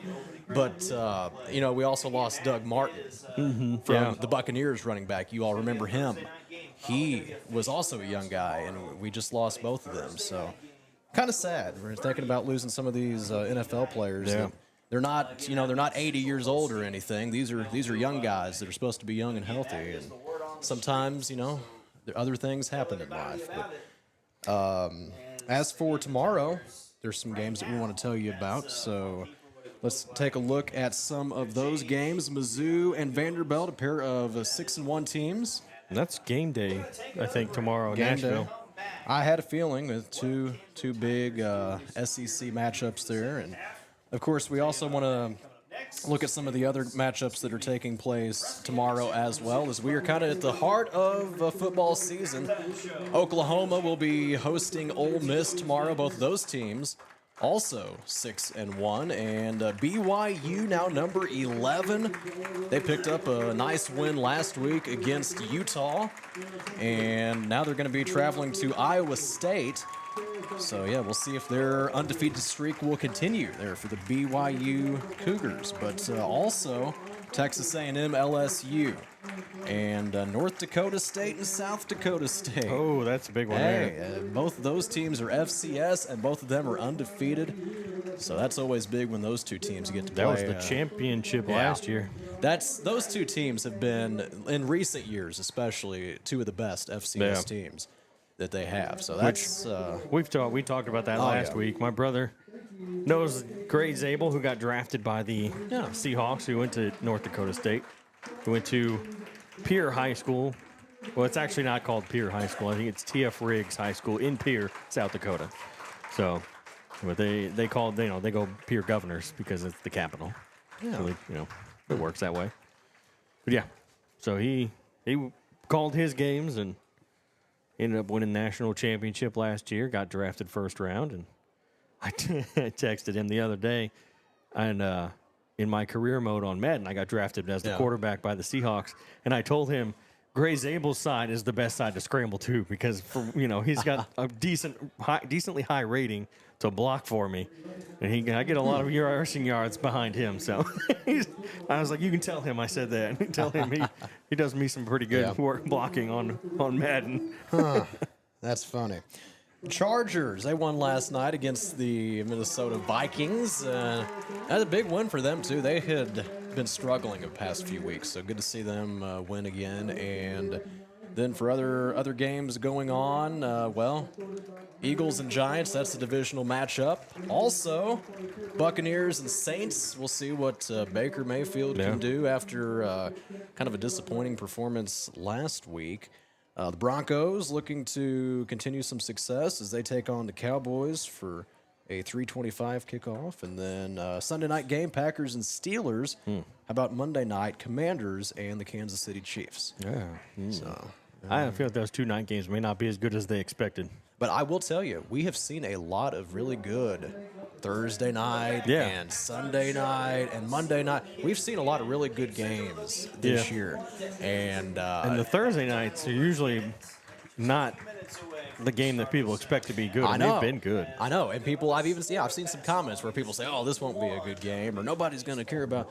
But it turns out it's a really everybody good ends game. up watching it anyway. And that's exactly what you want to see in those prime times. I root for a good game more times than not when it's just a prime time when game it's like not that. even, if it's a team you don't really follow, you just want it to go. You just want it to be good. Exactly. You want it to be a good game. So one other update, Dodgers and Blue Jays World Series starts tonight, game 1. And the Dodgers are up 2-0 right now at the end of the third inning. So playing in Toronto here to start the game, the World Series. So at the half, it's 34-12. Sykeston leads over Charleston. And then Jackson against Festus, it's 42-21 at halftime there. Jackson leading that's against a Festus. lot of points already And at Festus halftime. with 2 kickoff return touchdowns. So, you know. So actually, also we want to talk about here the district standings here for the Tigers. Obviously this is still only at halftime, but if it goes the way this has gone, the Tigers will be the 2 seed. We'll probably end up playing Melville, honestly. Poplar Bluff was leading at the time. I'm going to see if I can try to find a score for that one. If Poplar Bluff ends up winning, the Tigers will end up probably hosting the Melville Panthers instead of Poplar Bluff. And the update I have, the only one that I've seen here is it's 3-0, which I don't think that was the score that we were told earlier.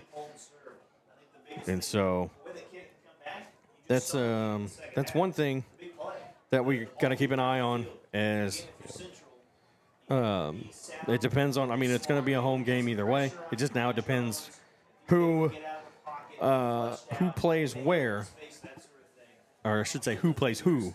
Yes. In that playoff game. So, just it's not official where we were at the beginning of this game, where we thought, hey, it'll be Poplar Bluff. We'll be playing at home. The only thing that stays the same is we'll be playing at home. Both Melville and Poplar Bluff have 2 wins on the season. So maybe they're comparable teams, if you could say that. The Melville, and I've got their schedule pulled up here. They've been shut out. Last 3 weeks, they've been shut out every single time. They haven't scored since.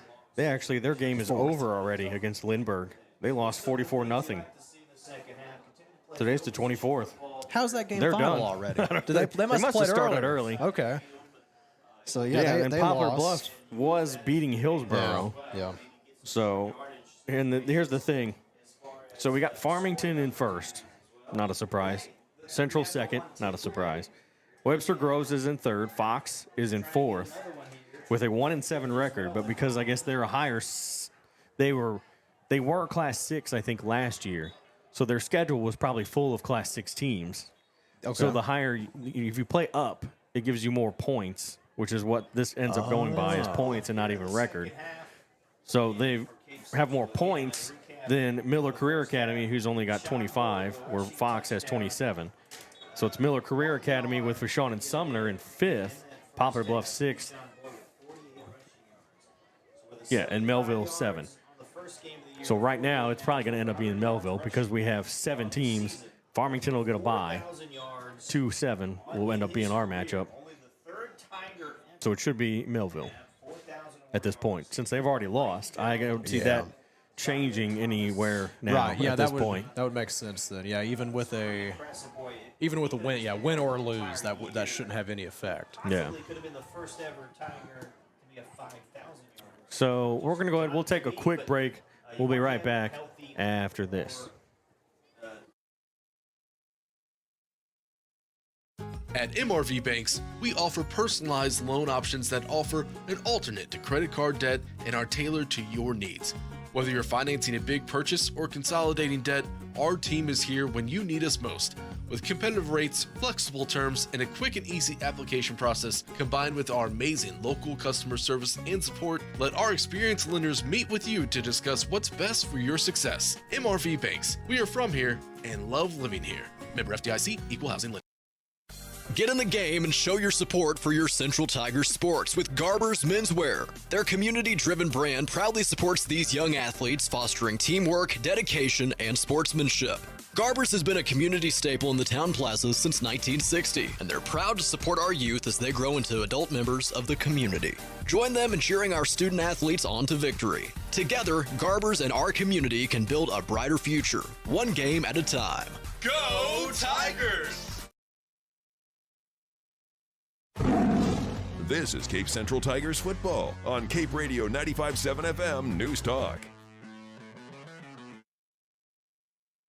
Back here at Kennett High School as we get ready to start this third quarter. Tigers leading at 21-8. As the clock has expired here at halftime, we're just waiting for the teams to get onto the field. So the Indians will kick it off to the Tigers, and the Tigers will start here second quarter, trying to put some points on the board, Chandler, and, try to stretch the lead here. Yes. That's what I mentioned at halftime. I said, maybe, just maybe, we'd get to see some running clock here in the fourth quarter. No promises, but we're going to need a few touchdowns in order for that to happen. So Kennett is setting to kick this one off. The second half, here we go. It'll be Cape Central ball. Here's the return from the 30. It's Jathan Spain. So Spain will get the return. He's going to come back across here to the to the center of the field, and he's going to get brought down across the 50-yard line into Indian territory. So a pretty decent 20-yard return, 20-plus yards to the 47. Nothing wrong with starting out in opponent's territory. We'll take it. 11:51 to go. 9 seconds off the clock here in the second half, and we are ready for some more Cape Central offense. Keyshawn Boyd, his first game back, and it's a big one for him too, as we've seen more touches from him than probably what we would have assumed. So two receivers over to the right side as Murray is in the backfield behind McGuire. He'll get the snap, give it to Murray. Murray stutter steps, got across the 40 to the 35 to the 30, and he's finally going to be pushed out of bounds as he gets to the 27-yard line. So a good 20-yard run by Torrance Murray. That makes 73 yards on the night for him. At least that's what I have. Yeah, big night for him, even with the return of Boyd. So move the chains, 1st and 10 for the Tigers. The two receivers over on the right side. As they'll turn around, hand it off again. Murray will run it up the left side again. He finds a hole, gets across the 20-yard line to about the 19, 18.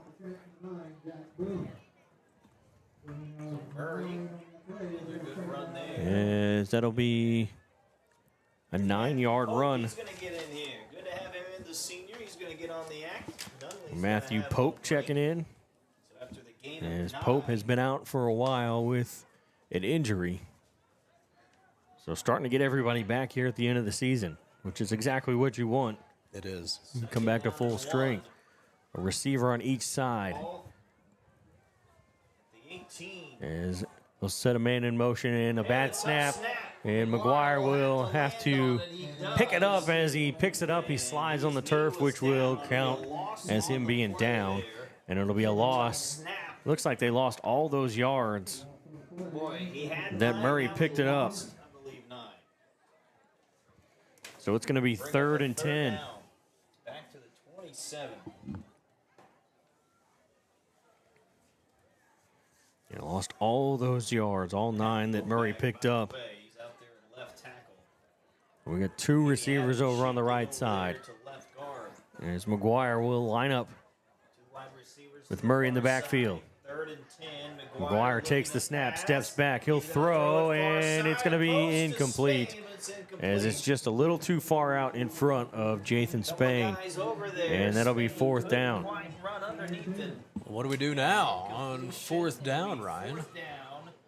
And looks like the offense is going to stay on the field. I was saying, it looks like the offense is going to stay. I thought maybe go for a field goal. That'd be something, but we've seen Joey Charlton's made some. He has quite the leg, and a lot of these schools don't usually attempt that, but he has been known to kick a few pretty long ones this year, I know. He's 4 for 8. They're going to go for it. 4th and 10 from the 27. 3 receivers over on the far side. McGuire throws. Murray makes the catch. The screen pass. He's going to get break free down the sideline and diving. Touchdown, Tigers. Breaking free as Torrance Murray gets through. And it looked like he was going to get brought down back at the line of scrimmage, and he was able to break free and work his way into the end zone for a touchdown. That is quite the play there. I was thinking, why did they run a screen on a 4th and 10? That's not going to get a first down, but he was just able to find a hole and 27 yards for the touchdown. Torrance Murray. Here's Charlton for the extra point, make this a 20-point game. Yeah. And it is good. So 28-8. A nice 27-yard receiving touchdown for Murray, as that is his first receiving touchdown. 8 touchdowns on the year for Aiden McGuire through the air. Came into the game with 751 yards. He's getting close to that 800-yard mark. This is shaping up to be quite the evening for Torrance Murray on the offense. It's a 20-point game now, 28-8. The Cape Central Tigers are leading it. And we do want to tell you about the Cape CTC. Their vision is to provide an environment for students to make career connections and advancements through education and training. You can find them online, capectc.com. 9:58 to go here in the third quarter. And we've got some Cape Central fans here this evening. Always great to see them travel with the team. If you didn't make the drive down here, though, that's all right, because you can tune in, watch, and listen to Ryan and I call the games for you. Cape Radio 95.7 FM, 1550 AM. Also on YouTube at Cape Central Sports. Line it up, kick it away. And it's going to be caught at about the 5. He's going to bring it out to the 15, to the 20. It's across the 20, almost to the 25-yard line is Hollywood with a pretty decent return of about 20 yards, almost 20 yards. So, Hollywood. Now we'll see what this Indian offense can do. They have been struggling a little bit here, especially through the air. That doesn't seem to be working too well for them at all. Skill guys outside of the one big play to D'Anthony. Yeah, they haven't had a whole lot to talk about. No. That first drive looked like to be, so far, honestly, besides that touchdown, was their best drive. I mean, they had the 79-yard pass, which, other than that, first drive and the touchdown, there really hasn't been anything too positive to talk about. If you're the Kennett Indian offense, Jones will take the snap, keep it himself, and he's going to get to about the 30, as it'll be second. It'll be at the 30-yard line, so 2nd and 4. So a gain of 6 for Jones as he keeps it for himself. Ty Jones calling his own number. Yeah, he's the quarterback, but also the punter for this Kennett offense. And the fake field goal kicker. Yeah, he was in on that too, wasn't he? The receiver on the right side looked like 3. They're going to fake the handoff. Jones will run it up the middle, and Jones will get himself a first down as he gets to the 40-yard line, a gain of 10 for the Indians.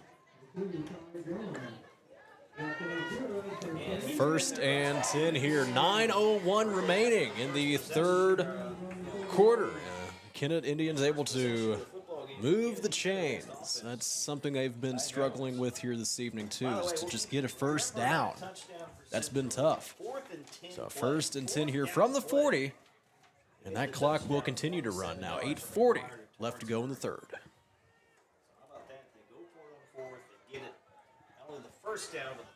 The 2 receivers over on the far side as Jones will take the snap as he set up under center, gives it to Cunningham. He'll run around the outside on the far sideline, and it'll be a short gain of about, looks like 1. So it'll be 2nd and 9. Pick it up just 1 yard for Cunningham. He has not had much success. I thought he had more than that just from up here, but yeah, he ended up only picking up the 1 yard. So 2nd and 9. 21 points is Kennett. You wonder, okay. I know they're trying to establish the So 28-8, but 2 receivers. Nope, 1 receiver on each side. As they'll put a man in motion, and that's going to be a flag. A false start as Zane Franklin took a step before the ball got snapped. He stepped over that line, and it'll be a false start on the Indians. So that'll push them back. It'll give them 2nd and long here in the 3rd quarter. Luckily, this is one of those games, unlike last week, where we really haven't had a lot of penalties. We'll take it. It gets annoying when we have a bunch of penalties. And last week was a great example of that.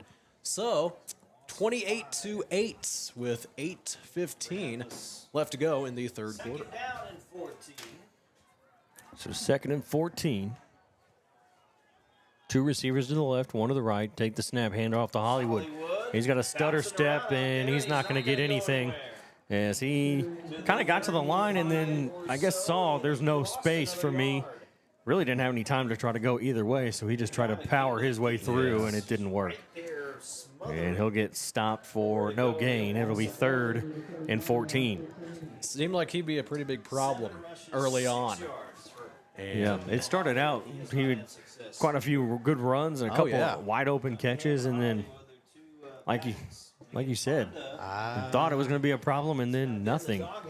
Just kind of fallen off since that 1st quarter. And I wonder if maybe it's just he's run out of gas. Yeah, or this defense has just been able to read exactly what he's going to do that well. Jones rolls to the right, throws deep downfield, and it's incomplete. Franklin was wide open, and he was turning to the inside, and he needed to turn to the outside, so he had to spin around, and it ends up falling incomplete for 4th down. That's a couple of times they have. So they've had, that's another one, Chandler, that they've had open guys downfield and either into the hands and out or just overthrown. Yeah. There's been a couple of plays that it just has not, it looks like, hey, this is going to be a big play, and then incomplete. Right. So Jones, the quarterback's going to step back a little further and punt this one away.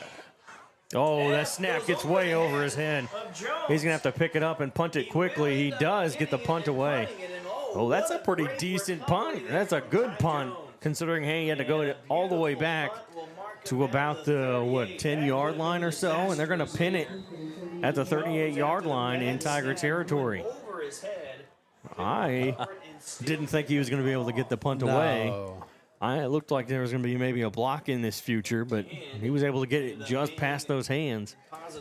And even though it was like a line drive type punt, it ended up hitting at about the 50, taking some good bounces for Kennett. He had quite a bit of luck on his side for that one, honestly. He really did. In that situation.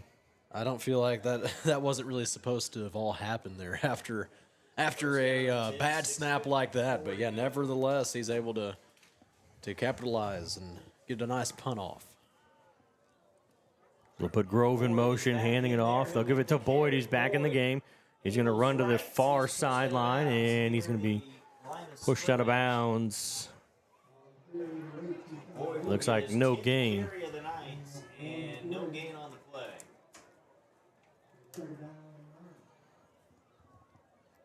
So second. Oh, they're going to say he got a yard. 2nd and 9. They give him the 1 here. 6:48 to go here in the 3rd quarter. 2nd and 9. We'll put a man in motion. They're going to hand it off. Robinson will run here to the near side, tries to cut back upfield, and he'll get brought down at the 45-yard line. It'll be a gain of... Needed 9. He's going to pick up about 6. Gain of 6 there for Robinson. Able to get around to the left side there and gain a few on the play. And with the jet sweep on that one, and I don't think, which Rusty just said, if you can hear him in the background, I think that's his first carry of the season. 3rd and 3. Let's get a dose of Boyd. And they're going to hand it off. Boyd will push forward, follow the blocker, first down across the 50 to the 45. And he'll get to the 40-yard line. A flag comes in right at the 41-yard line. We'll see what the penalty is. They're going to mark it at the 40. It's going to be on Central. It's on Central. Boyd has had a big run. A block in the back by the Tigers, which brings it back again. That's twice now that Boyd has had a big run, and then it gets taken away. Exactly what happened last time, right? And so they're going to have to back this one up here. Where are they going to put the ball? I would think loss of how many? Well, to say the block in the back, I guess, was around. So the block happened at the 41. They're going to get a first down out of this because of the penalty. You take it from the spot of the foul. And so because of the penalty, takes it from there, they end up getting the first down anyway. So 2 receivers over on the far side. They're going to hand it off to Boyd again. And here comes the defense. And he'll get brought down at looks like the line of scrimmage, so no gain there. And it'll stay 2nd and 10.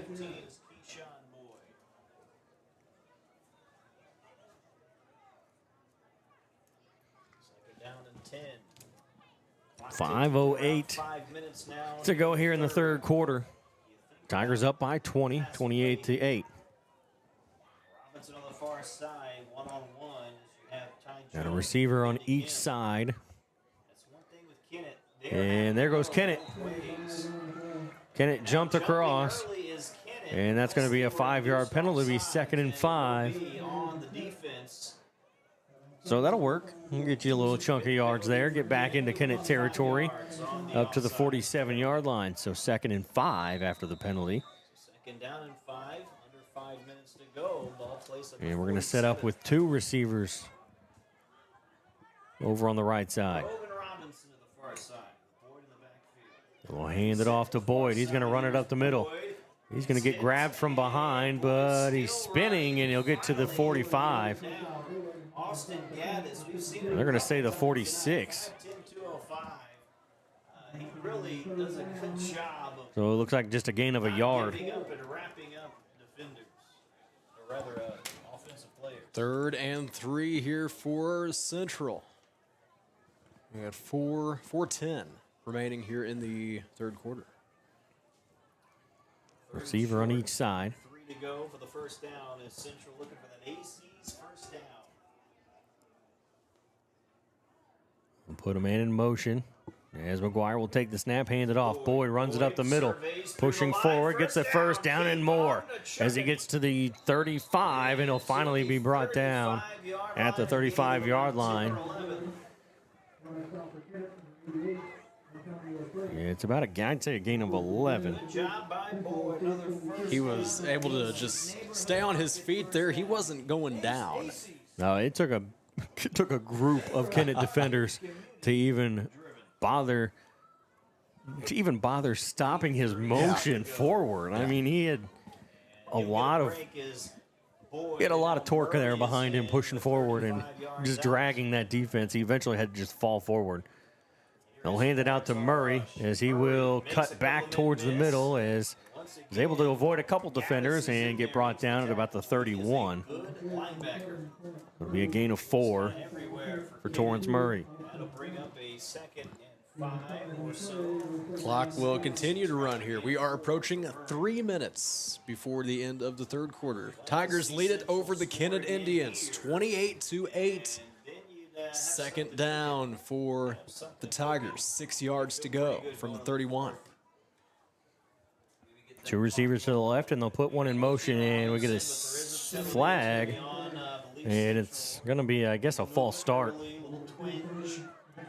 And it's a false start on the Tigers, which will push it back to the 36-yard line. So it'll be 2nd and 11. So Central will play, at this point, Melville as they lost to Lindbergh 44-0. Jackson pulling away 62-21. And then Sykeston, the last one I still have was 34-12 at the half. There's a receiver on each side. Tough snap there by McGuire. Kind of a bad snap, but McGuire will keep it himself. And he did not pick up the first, but he's going to get about 8 or 9 yards. Let's see. It was kind of it was not a good snap, but he was able to grab it, hold on to it, and take it. And he just didn't hesitate, which was also smart. So a gain of 9. 3rd and 2. Another 3rd down, though. Last time we were able to move the chains, and 1:50 to go before the 3rd quarter ends. 2 receivers on each side. They'll put a man in motion.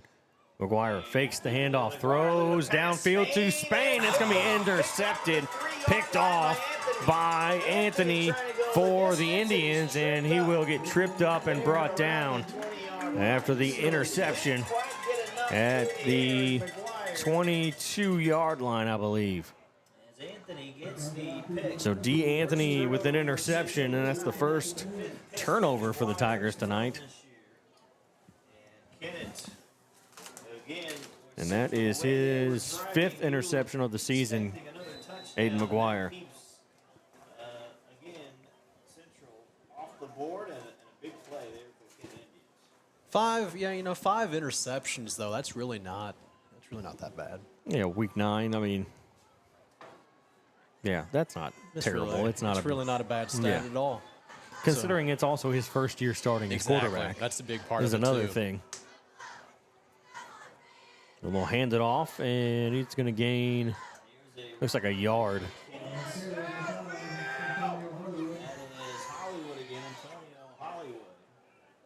Give it back to Hollywood, who only gains the 1 yard, 2nd and 9.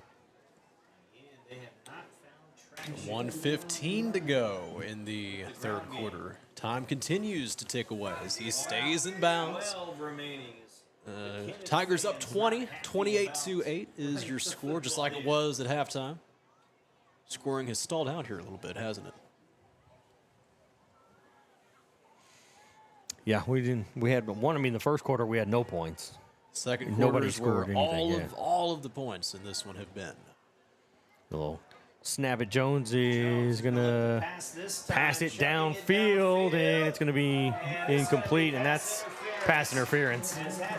As that was a little too obvious. Clemens had his back turned to the football, and it ends up being pass interference on the defense.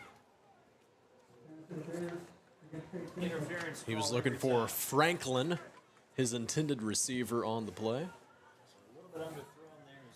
There's going to be a penalty here, 15-yard penalty. So that'll put him at the 39-yard line.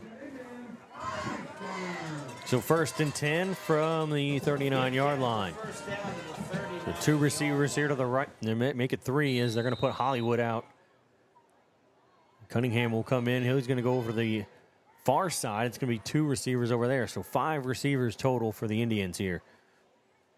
3 on the right, 2 on the left.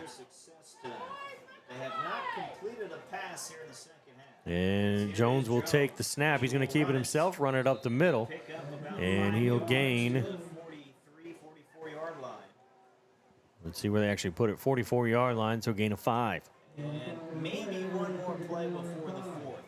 We'll see if they actually run a play. They don't have to. Yeah. The game clock and play clock. The play clock is about 2 seconds ahead, behind. 2 seconds behind. Yeah. I don't think they're going to get a play off. A late substitution. And they bring Cunningham off the field as Jones hurries to the huddle. 10 seconds on the play clock. And it looks like he's waving I think that's the head coach there, Coach Wyatt, waving to his team, don't do anything. We're just going to go to the fourth quarter. So we will go to the fourth quarter, and it's 28-8. So we'll be back after this. At St. Francis Healthcare System, our mission is to provide you and your family with access to the level of care you need, delivered by nationally recognized providers, with the quality of care and support you expect. It's been our commitment to the region for over 150 years. Where faith guides, expert care resides. St. Francis Healthcare System, a higher standard of healthcare. Visit sfmc.net. Banterra Bank is proud to support the Cape Central Tigers and our local communities. I'm Phil Moore, Banterra Market Executive for Southeast Missouri, and we want to be your banking partner. We make banking easy with digital banking, plus exceptional service from our friendly team members at our branch on North Kings Highway. Whether you need a bank for yourself, your family, or your business, Banterra is a team to strongly consider. Stop by and see us. Banterra Bank, member FDIC. This is Cape Central Tigers football on Cape Radio 95.7 FM News Talk. Back here at Kennett High School, I'm Ryan Winkler alongside Chandler Jansen as we start the fourth quarter. Tigers up 28-8 here over Kennett in the final regular season game as they're going to fake the handoff. Jones will keep it himself. He's going to scramble around the right side.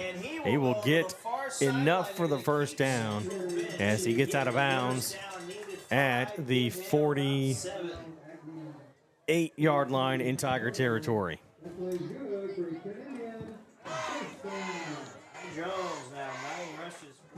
they're going to mark him at the 49.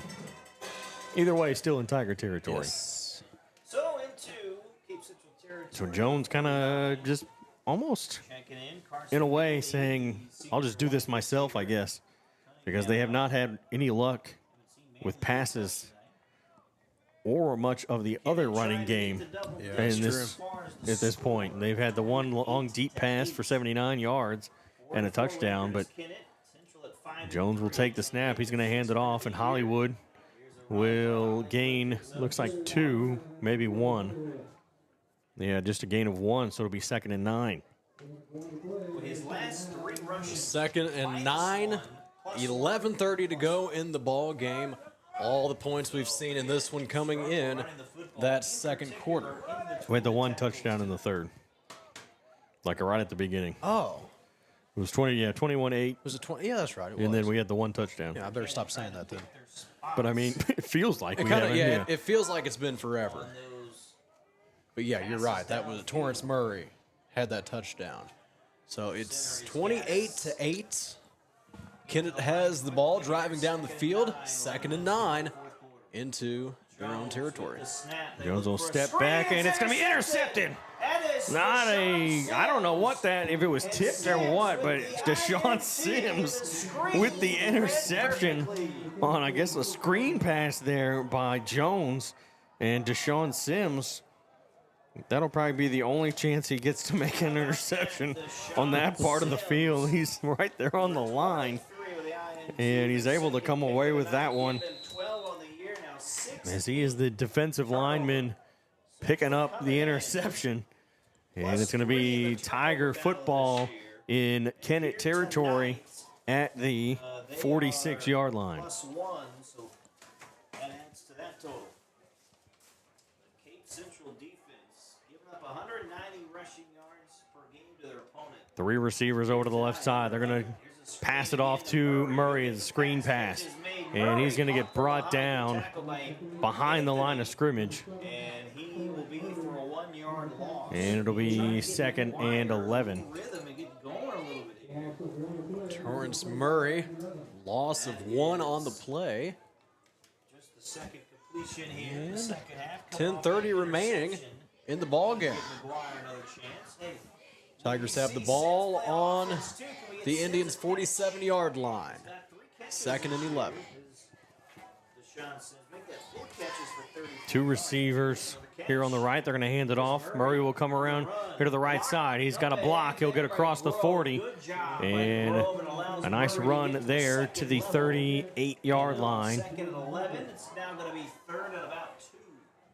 So a good gain of 9 there for Torrance Murray. Murray now, 78 yards. What a night Torrance Murray is having. One of his best. It is 3rd and 2 for Central. As long as they can stay mistake-free here. Two receivers over on the left. McGuire will take the snap, hand it off. Murray will run it up the middle. He's got enough for a first down as he tries to drag the defense with him. He'll get brought down at the 25-yard line. So a big run for Torrance Murray. And he gets from the 38 to the 25, 13 yards on the ground.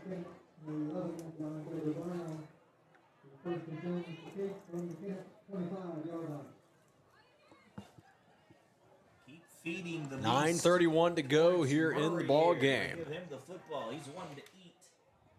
Let him eat. Getting into the close to the red zone. Going to turn around, hand it off again. Murray finds a hole. He's going to get across the 20 to the 15, 10 to the 5, and he's going to be thrown down near the goal line, maybe the 1-yard line. Nice big 24 yards on the ground for Torrance Murray. Another great run right up the middle. Yeah, this So is 1st and goal. Quite the, and he got it all the way down to the 1-yard line, they say. 1st and goal from the 1. Murray finish it off, trying to get a second touchdown. McGuire will take the snap, hand it off. Murray runs it up the middle, and I don't think he got it. I think they stopped him at the goal line. Well, no signal. I think it's going to be 2nd and goal from the half-yard line. So Murray stopped there. 1 yard to go, and he gets brought back to the line. Keyshawn Boyd in now. They'll take Murray and trade him out for Keyshawn Boyd. They're going to line up on the line. The defense expecting it. They'll give it to McGuire. Boyd will get hit in the backfield. He's going to lose yards. Back to the 2 or 3 yard line. 3rd and goal from the 3.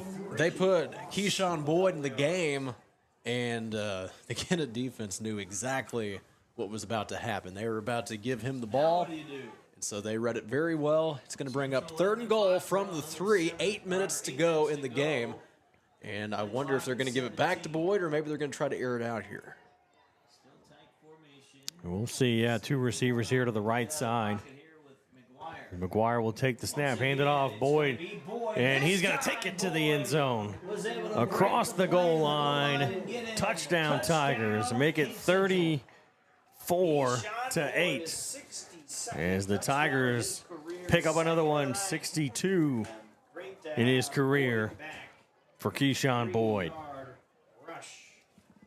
First game back. He's got 2 touchdowns on the night. And your score is now 34-8. Here's Joey Charlton to tack on this extra point.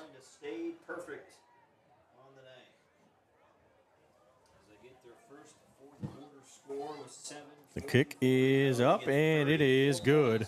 Make it 35-8. Tigers leading here in the 4th quarter with just about 7:44 left here in this 4th quarter. Charlton is pretty accurate when it comes to kicking those extra points, and as they lead it here 35-8, we got to tell you about Cape Girardeau Honda, award-winning sales, award-winning service, proud supporters of your Cape Central Tigers. Find them on Seamers Drive in Cape, also online, CapeGirardeauHonda.com. 7:44 remaining in the ball game. I mentioned it at halftime. I said it would be nice to see a potential continuous clock. I think there's still a chance of that. So we're going to need one more score in order for that to happen. And technically, I guess since they went for 2, we would need 8 points. Yeah, we need 8 points. Oh, yeah, that's right. Yeah. That might actually make it a little harder to get there. But nevertheless, that's what we got going on. Here's the kickoff. And it's going to bounce. It'll be picked up at about the 5. Hollywood making a good run out of that one. A big return. He's going to fall forward and get to the 35-yard line. 36-yard line? Let's see, 36-yard line. Cowbells. And all you have to do is go to the Tigers, 7:34 to go. They've got a nice, comfortable lead at this point. Last regular season game before we start our district play next week. Going to be hosting that one Thursday night against Melville.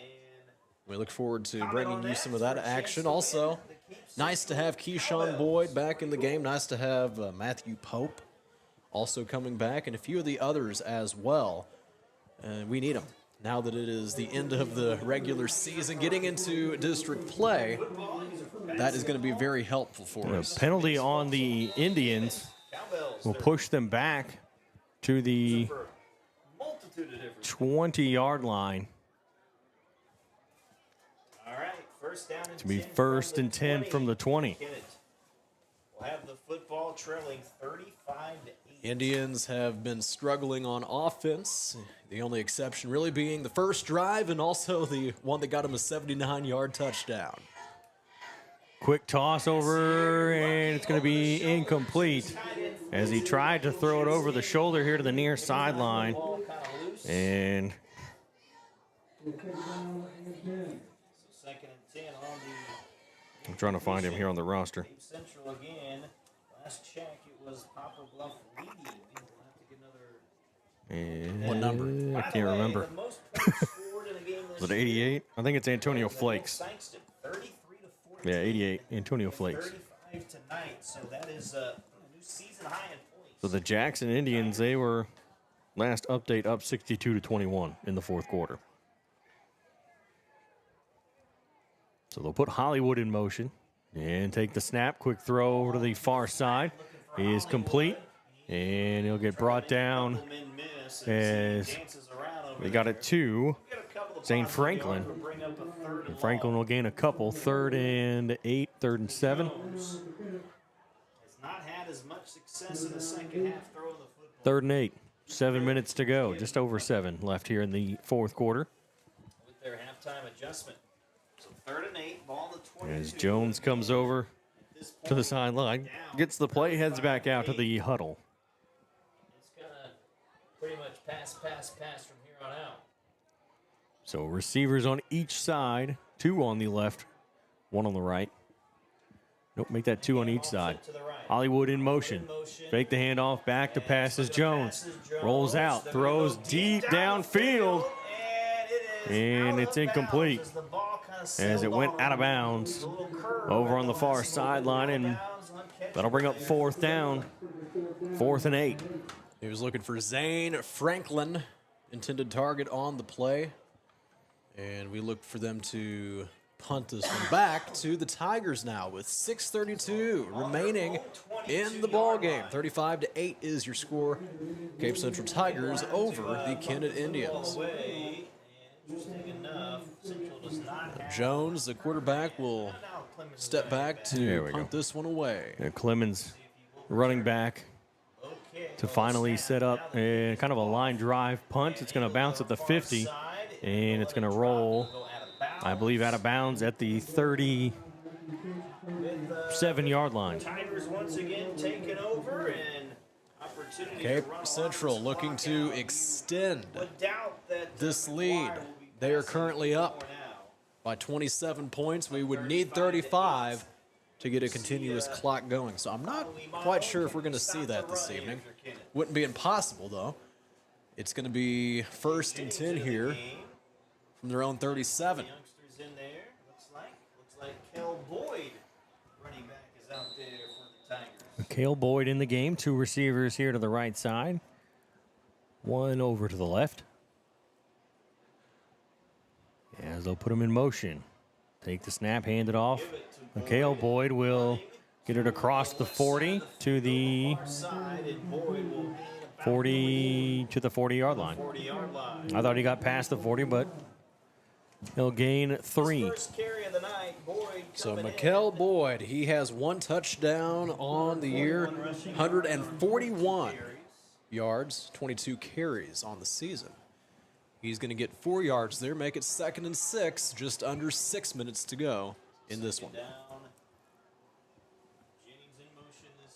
We'll put him in motion, hand it off to Boyd again. He's going to run it through the middle. He's got enough for a first down as he gets across the 50 to the 49-yard line in Kennett territory.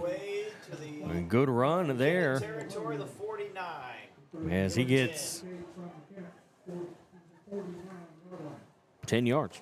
Moves the chains, another AC's neighborhood market. 5:30 remaining. Driven first down. They are into Indian territory. 3 receivers here to the right side this time. And they'll put him in motion. And they'll fake the handoff. Pitch on the option over to Jennings, and he'll get to the 45-yard line. 44-yard line. That's only his 2nd rush of the year. Yeah. R.J. Jennings. We haven't seen too much action from him. A carry there from him. Make that gain of 4, bring it out to the 45-yard line. Clock will continue to run as he stays in bounds. Under 5 minutes to go, 4:45. Combined here tonight, near 190 yards, about close to 200 yards between the two of them. And they'll hand it off to Boyd again. This time he will make a couple men miss as he sticks his arm out, pushes another one away, gets down to the 41-yard line. Gain of 4. He's not a big guy, though. That's the only thing about Mikhail Boyd. 5'7", 160. Here we are with a 3rd down, Ryan. And 3rd and 2. Yeah, 3rd and very short. I look for them to probably do another handoff here and just try to kill some clock. The 2 receivers over on the left side, 1 on the right. And they'll put him in motion. He'll set up in the backfield. They'll hand it off. Boyd will follow the blocker, gets the first down, gets to the 35 to the 30. And he's finally brought down at the 30-yard line. So big gain for Boyd there. As that is 29 yards here now on the night for Mikhail Boyd, excuse me. The other Boyd in the backfield. 4th 100-yard rushing game of the year. 3:33 to go. 3 receivers over on the left side. Josie Seaball now in the game. As they've switched quarterbacks, Josie Seaball into the ball game. He's going to hand it off. Run it up the middle, and it's going to be a short gain for the Tigers. And we get a flag here over on the near sideline. I think that's Zeke Sumner. Is that 20 or 28, Ryan? I think it's 20. 20? Yeah. Maybe 25. Oh, wait. It's 25. Elijah Cheek. It looks like to me.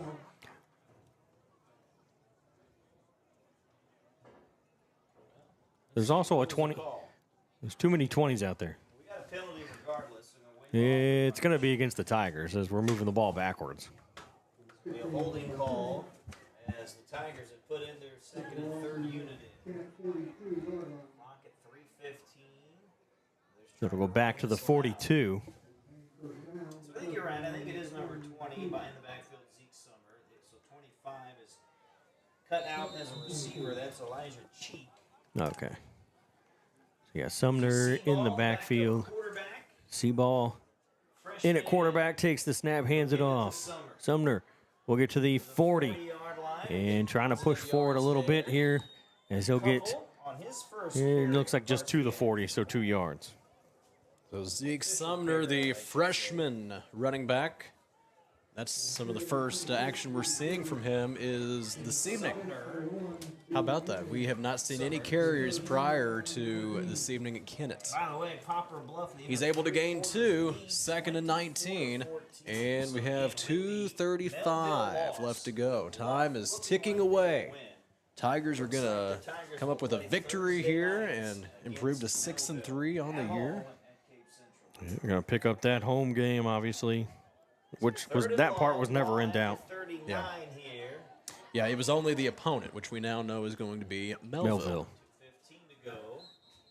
And another whistle. Looks like we'll have another penalty on the Tigers. And a delay game. Okay, so a little penalty there. They're going to push him back 5 yards. Delay of game. Not able to get the play off. And it is 3rd down. 3rd and 24 for the Tigers. A long way to go. That's what a few penalties can do to you. Maybe even drop down. 2 receivers on each side.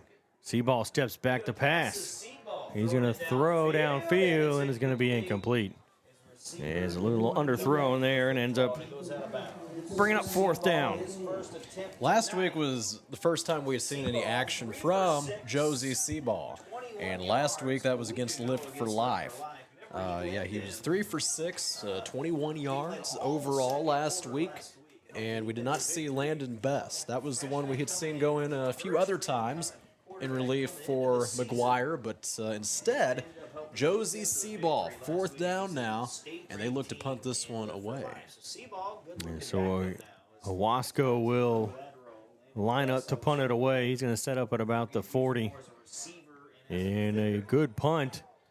And it's going to be caught at the 5 or the 8-yard line. Hollywood's going to try to bring it out. He'll get to the 20, to the 25, and he'll get brought down across the 20.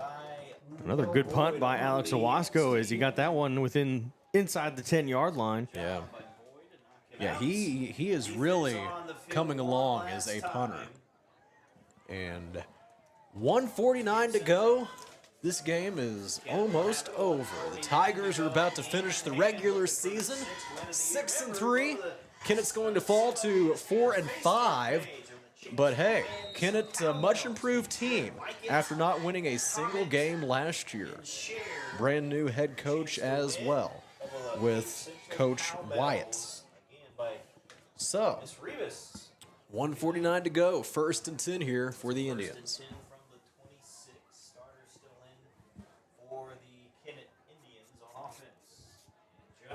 Jones will stutter step, work his way back to the middle, and he's going to get brought down after a pretty decent enough gain. Looks like maybe 5 yards on that one. May have jammed his finger there on the helmet of Jones after he helped make the tackle. He'll bring it to the 31 for a 5-yard gain. Another solid performance tonight from this defense. After that first drive, really, Kennett has not been able to find much success. They had the 179-yard touchdown, but other than that, it's been pretty rough. 1 minute to go. 2nd down for Kennett. Jones will keep it himself once again, and I don't think he gained anything there. Well, he did gain, it looks like a couple. 3rd down. I'm kind of surprised that Jones is still in the game, I don't honestly. know why they'd be doing that either. They should probably, yeah.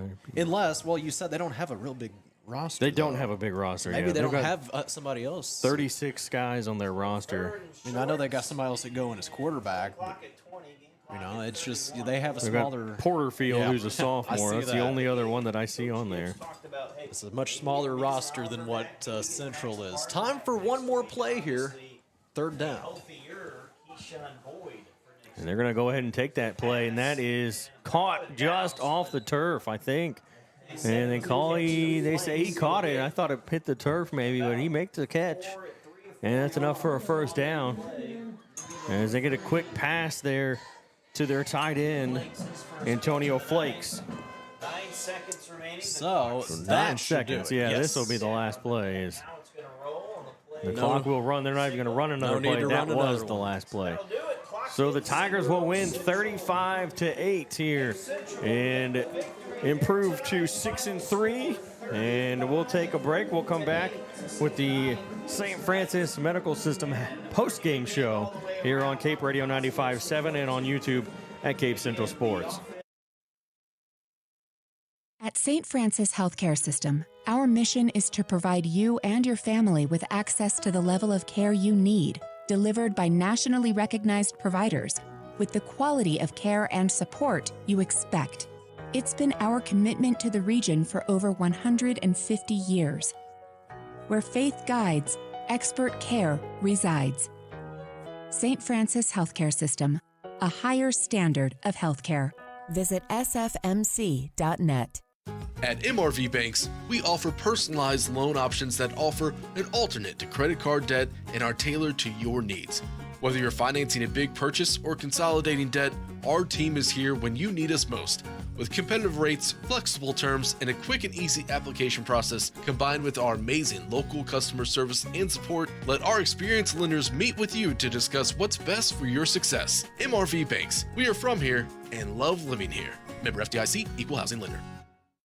Get in the game and show your support for your Central Tigers sports with Garber's Menswear. Their community-driven brand proudly supports these young athletes, fostering teamwork, dedication, and sportsmanship. Garber's has been a community staple in the town plaza since 1960, and they're proud to support our youth as they grow into adult members of the community. Join them in cheering our student athletes on to victory. Together, Garber's and our community can build a brighter future, one game at a time. Go Tigers!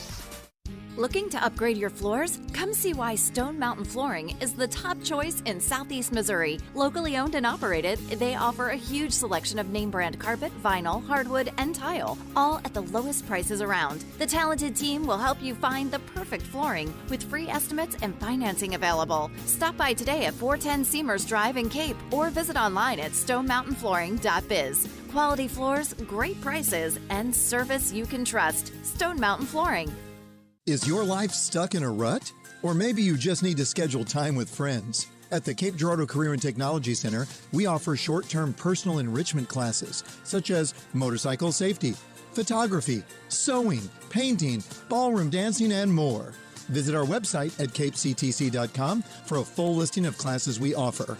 Your Career and Technology Center, Cape Girardeau CTC. The CTC is a proud supporter of Cape Central High School. Go Tigers! This is Chris Brown, General Manager at Cape Girardeau Honda. We're proud to support our Cape Central Tiger athletes and this community we call home. Right now, we have our largest inventory of new Hondas ever, plus a great selection of Honda certified pre-owned vehicles. And when you buy with us, you'll drive with confidence thanks to our lifetime warranty and car washes for life at no extra cost. Cape Girardeau Honda, award-winning sales, award-winning service, and proud supporters of our hometown teams. That's the Cape Girardeau way. Come see us today and let's get you in the Honda you've been waiting for. Cape Girardeau Honda in Cape. DollarSavingDeals.com is the Heartland Savings Superstore. Save up to half price on certificates to local businesses at DollarSavingDeals.com. In Southeast Missouri, check out the deals from Discovery Playhouse Cape Girardeau, Rock and Roll Drive-In Chaffee, Momo's Favorite Treats Cape Girardeau, and Tropical Island Pets Cape Girardeau. If you're in Cape, Sykeston, Jackson, Paducah, Chester, Carbondale, Mount Vernon, Marion, or anywhere in between, get to DollarSavingDeals.com or look for us on the Big Deals app. Banterra Bank is proud to support the Cape Central Tigers and our local communities. I'm Phil Moore, Banterra Market Executive for Southeast Missouri, and we want to be your banking partner. We make banking easy with digital banking, plus exceptional service from our friendly team members at our branch on North Kings Highway. Whether you need a bank for yourself, your family, or your business, Banterra is a team to strongly consider. Stop by and see us. Banterra Bank, member FDIC. This is Cape Central Tigers football on Cape Radio 95.7 FM News Talk. Back here at Kennett High School, I'm Ryan Winkler alongside Chandler Jansen as the Tigers win 35-8 here over the Kennett Indians to finish the season 6-3. And Chandler here in Kennett First quarter was a whole lot of nothing. No points for anybody. Yeah. Second quarter is when most of them were scored, 21-8 at the end of the first half. Tigers picked up a touchdown in the third and picked up a one here in the fourth, made it 35-8. Yeah. So almost all of it in the second quarter, one touchdown in the third, one in the fourth. 115 yards on the ground for Torrance Murray, 72 on the ground for Keyshawn Boyd. Boyd with the 2 running touchdowns and Murray with a running touchdown and a receiving touchdown. And then Breon Clemens had himself a pick 6 for a touchdown. So for the Tigers, and obviously for the Kennett Indians, a big 79-yard touchdown pass for Ty Jones back in that second quarter. But, our Garber's best-dressed player of the game is going to be Torrance Murray here tonight, as he took a lot of the blunt work. He took a lot of it, is it brunt work? Whatever. 115 yards, 2 touchdowns on the night. That's a pretty good stat line to get the Garber's best-dressed player of the game. Yeah, it is. That's one of his better performances we've seen this season, even with Keyshawn Boyd coming back into the game. And we are very excited about that, too, so we don't want to forget about that either. Next week, we look forward to seeing more action from Keyshawn Boyd. But this evening, our player of the game is Torrance Murray, our best-dressed player of the game from Garber's Menswear. Whether it's prom or weddings, anything in between, you go to Garber's Menswear. They are ready to help you step up your style today. Garber's Menswear, the Town Plaza in Cape, also online, garbersmenswear.com. 35-8, your final from Kennett High School this evening. And I got to tell you, Ryan, I have not been to Kennett too many times in my life. I've maybe been through here maybe one other time I can think of when I was really young. So this is kind of cool to be down here, down south in the Boot Heel. And we look forward to bringing you some more coverage next week as well, as the Tigers improve to 6-3 after defeating Kennett. 4-5 is what Kennett will finish the regular season with. And we're going to be hosting Melville next week for a Thursday night matchup. Don't forget, you're used to Friday night football, but we're going to have a Thursday night matchup for you, as next Friday is going to be Halloween. One more time for you. We do want to tell you our best-dressed player of the game, Torrance Murray, one receiving touchdown, 1 rushing touchdown. He had 115 yards altogether. Garber's Menswear, from weddings to prom, anything in between, you go by and see them. The experts, Garber's Menswear. You can find them in the Town Plaza in Cape, also online, garbersmenswear.com. So, yeah, let's talk about it a little bit, Chandler.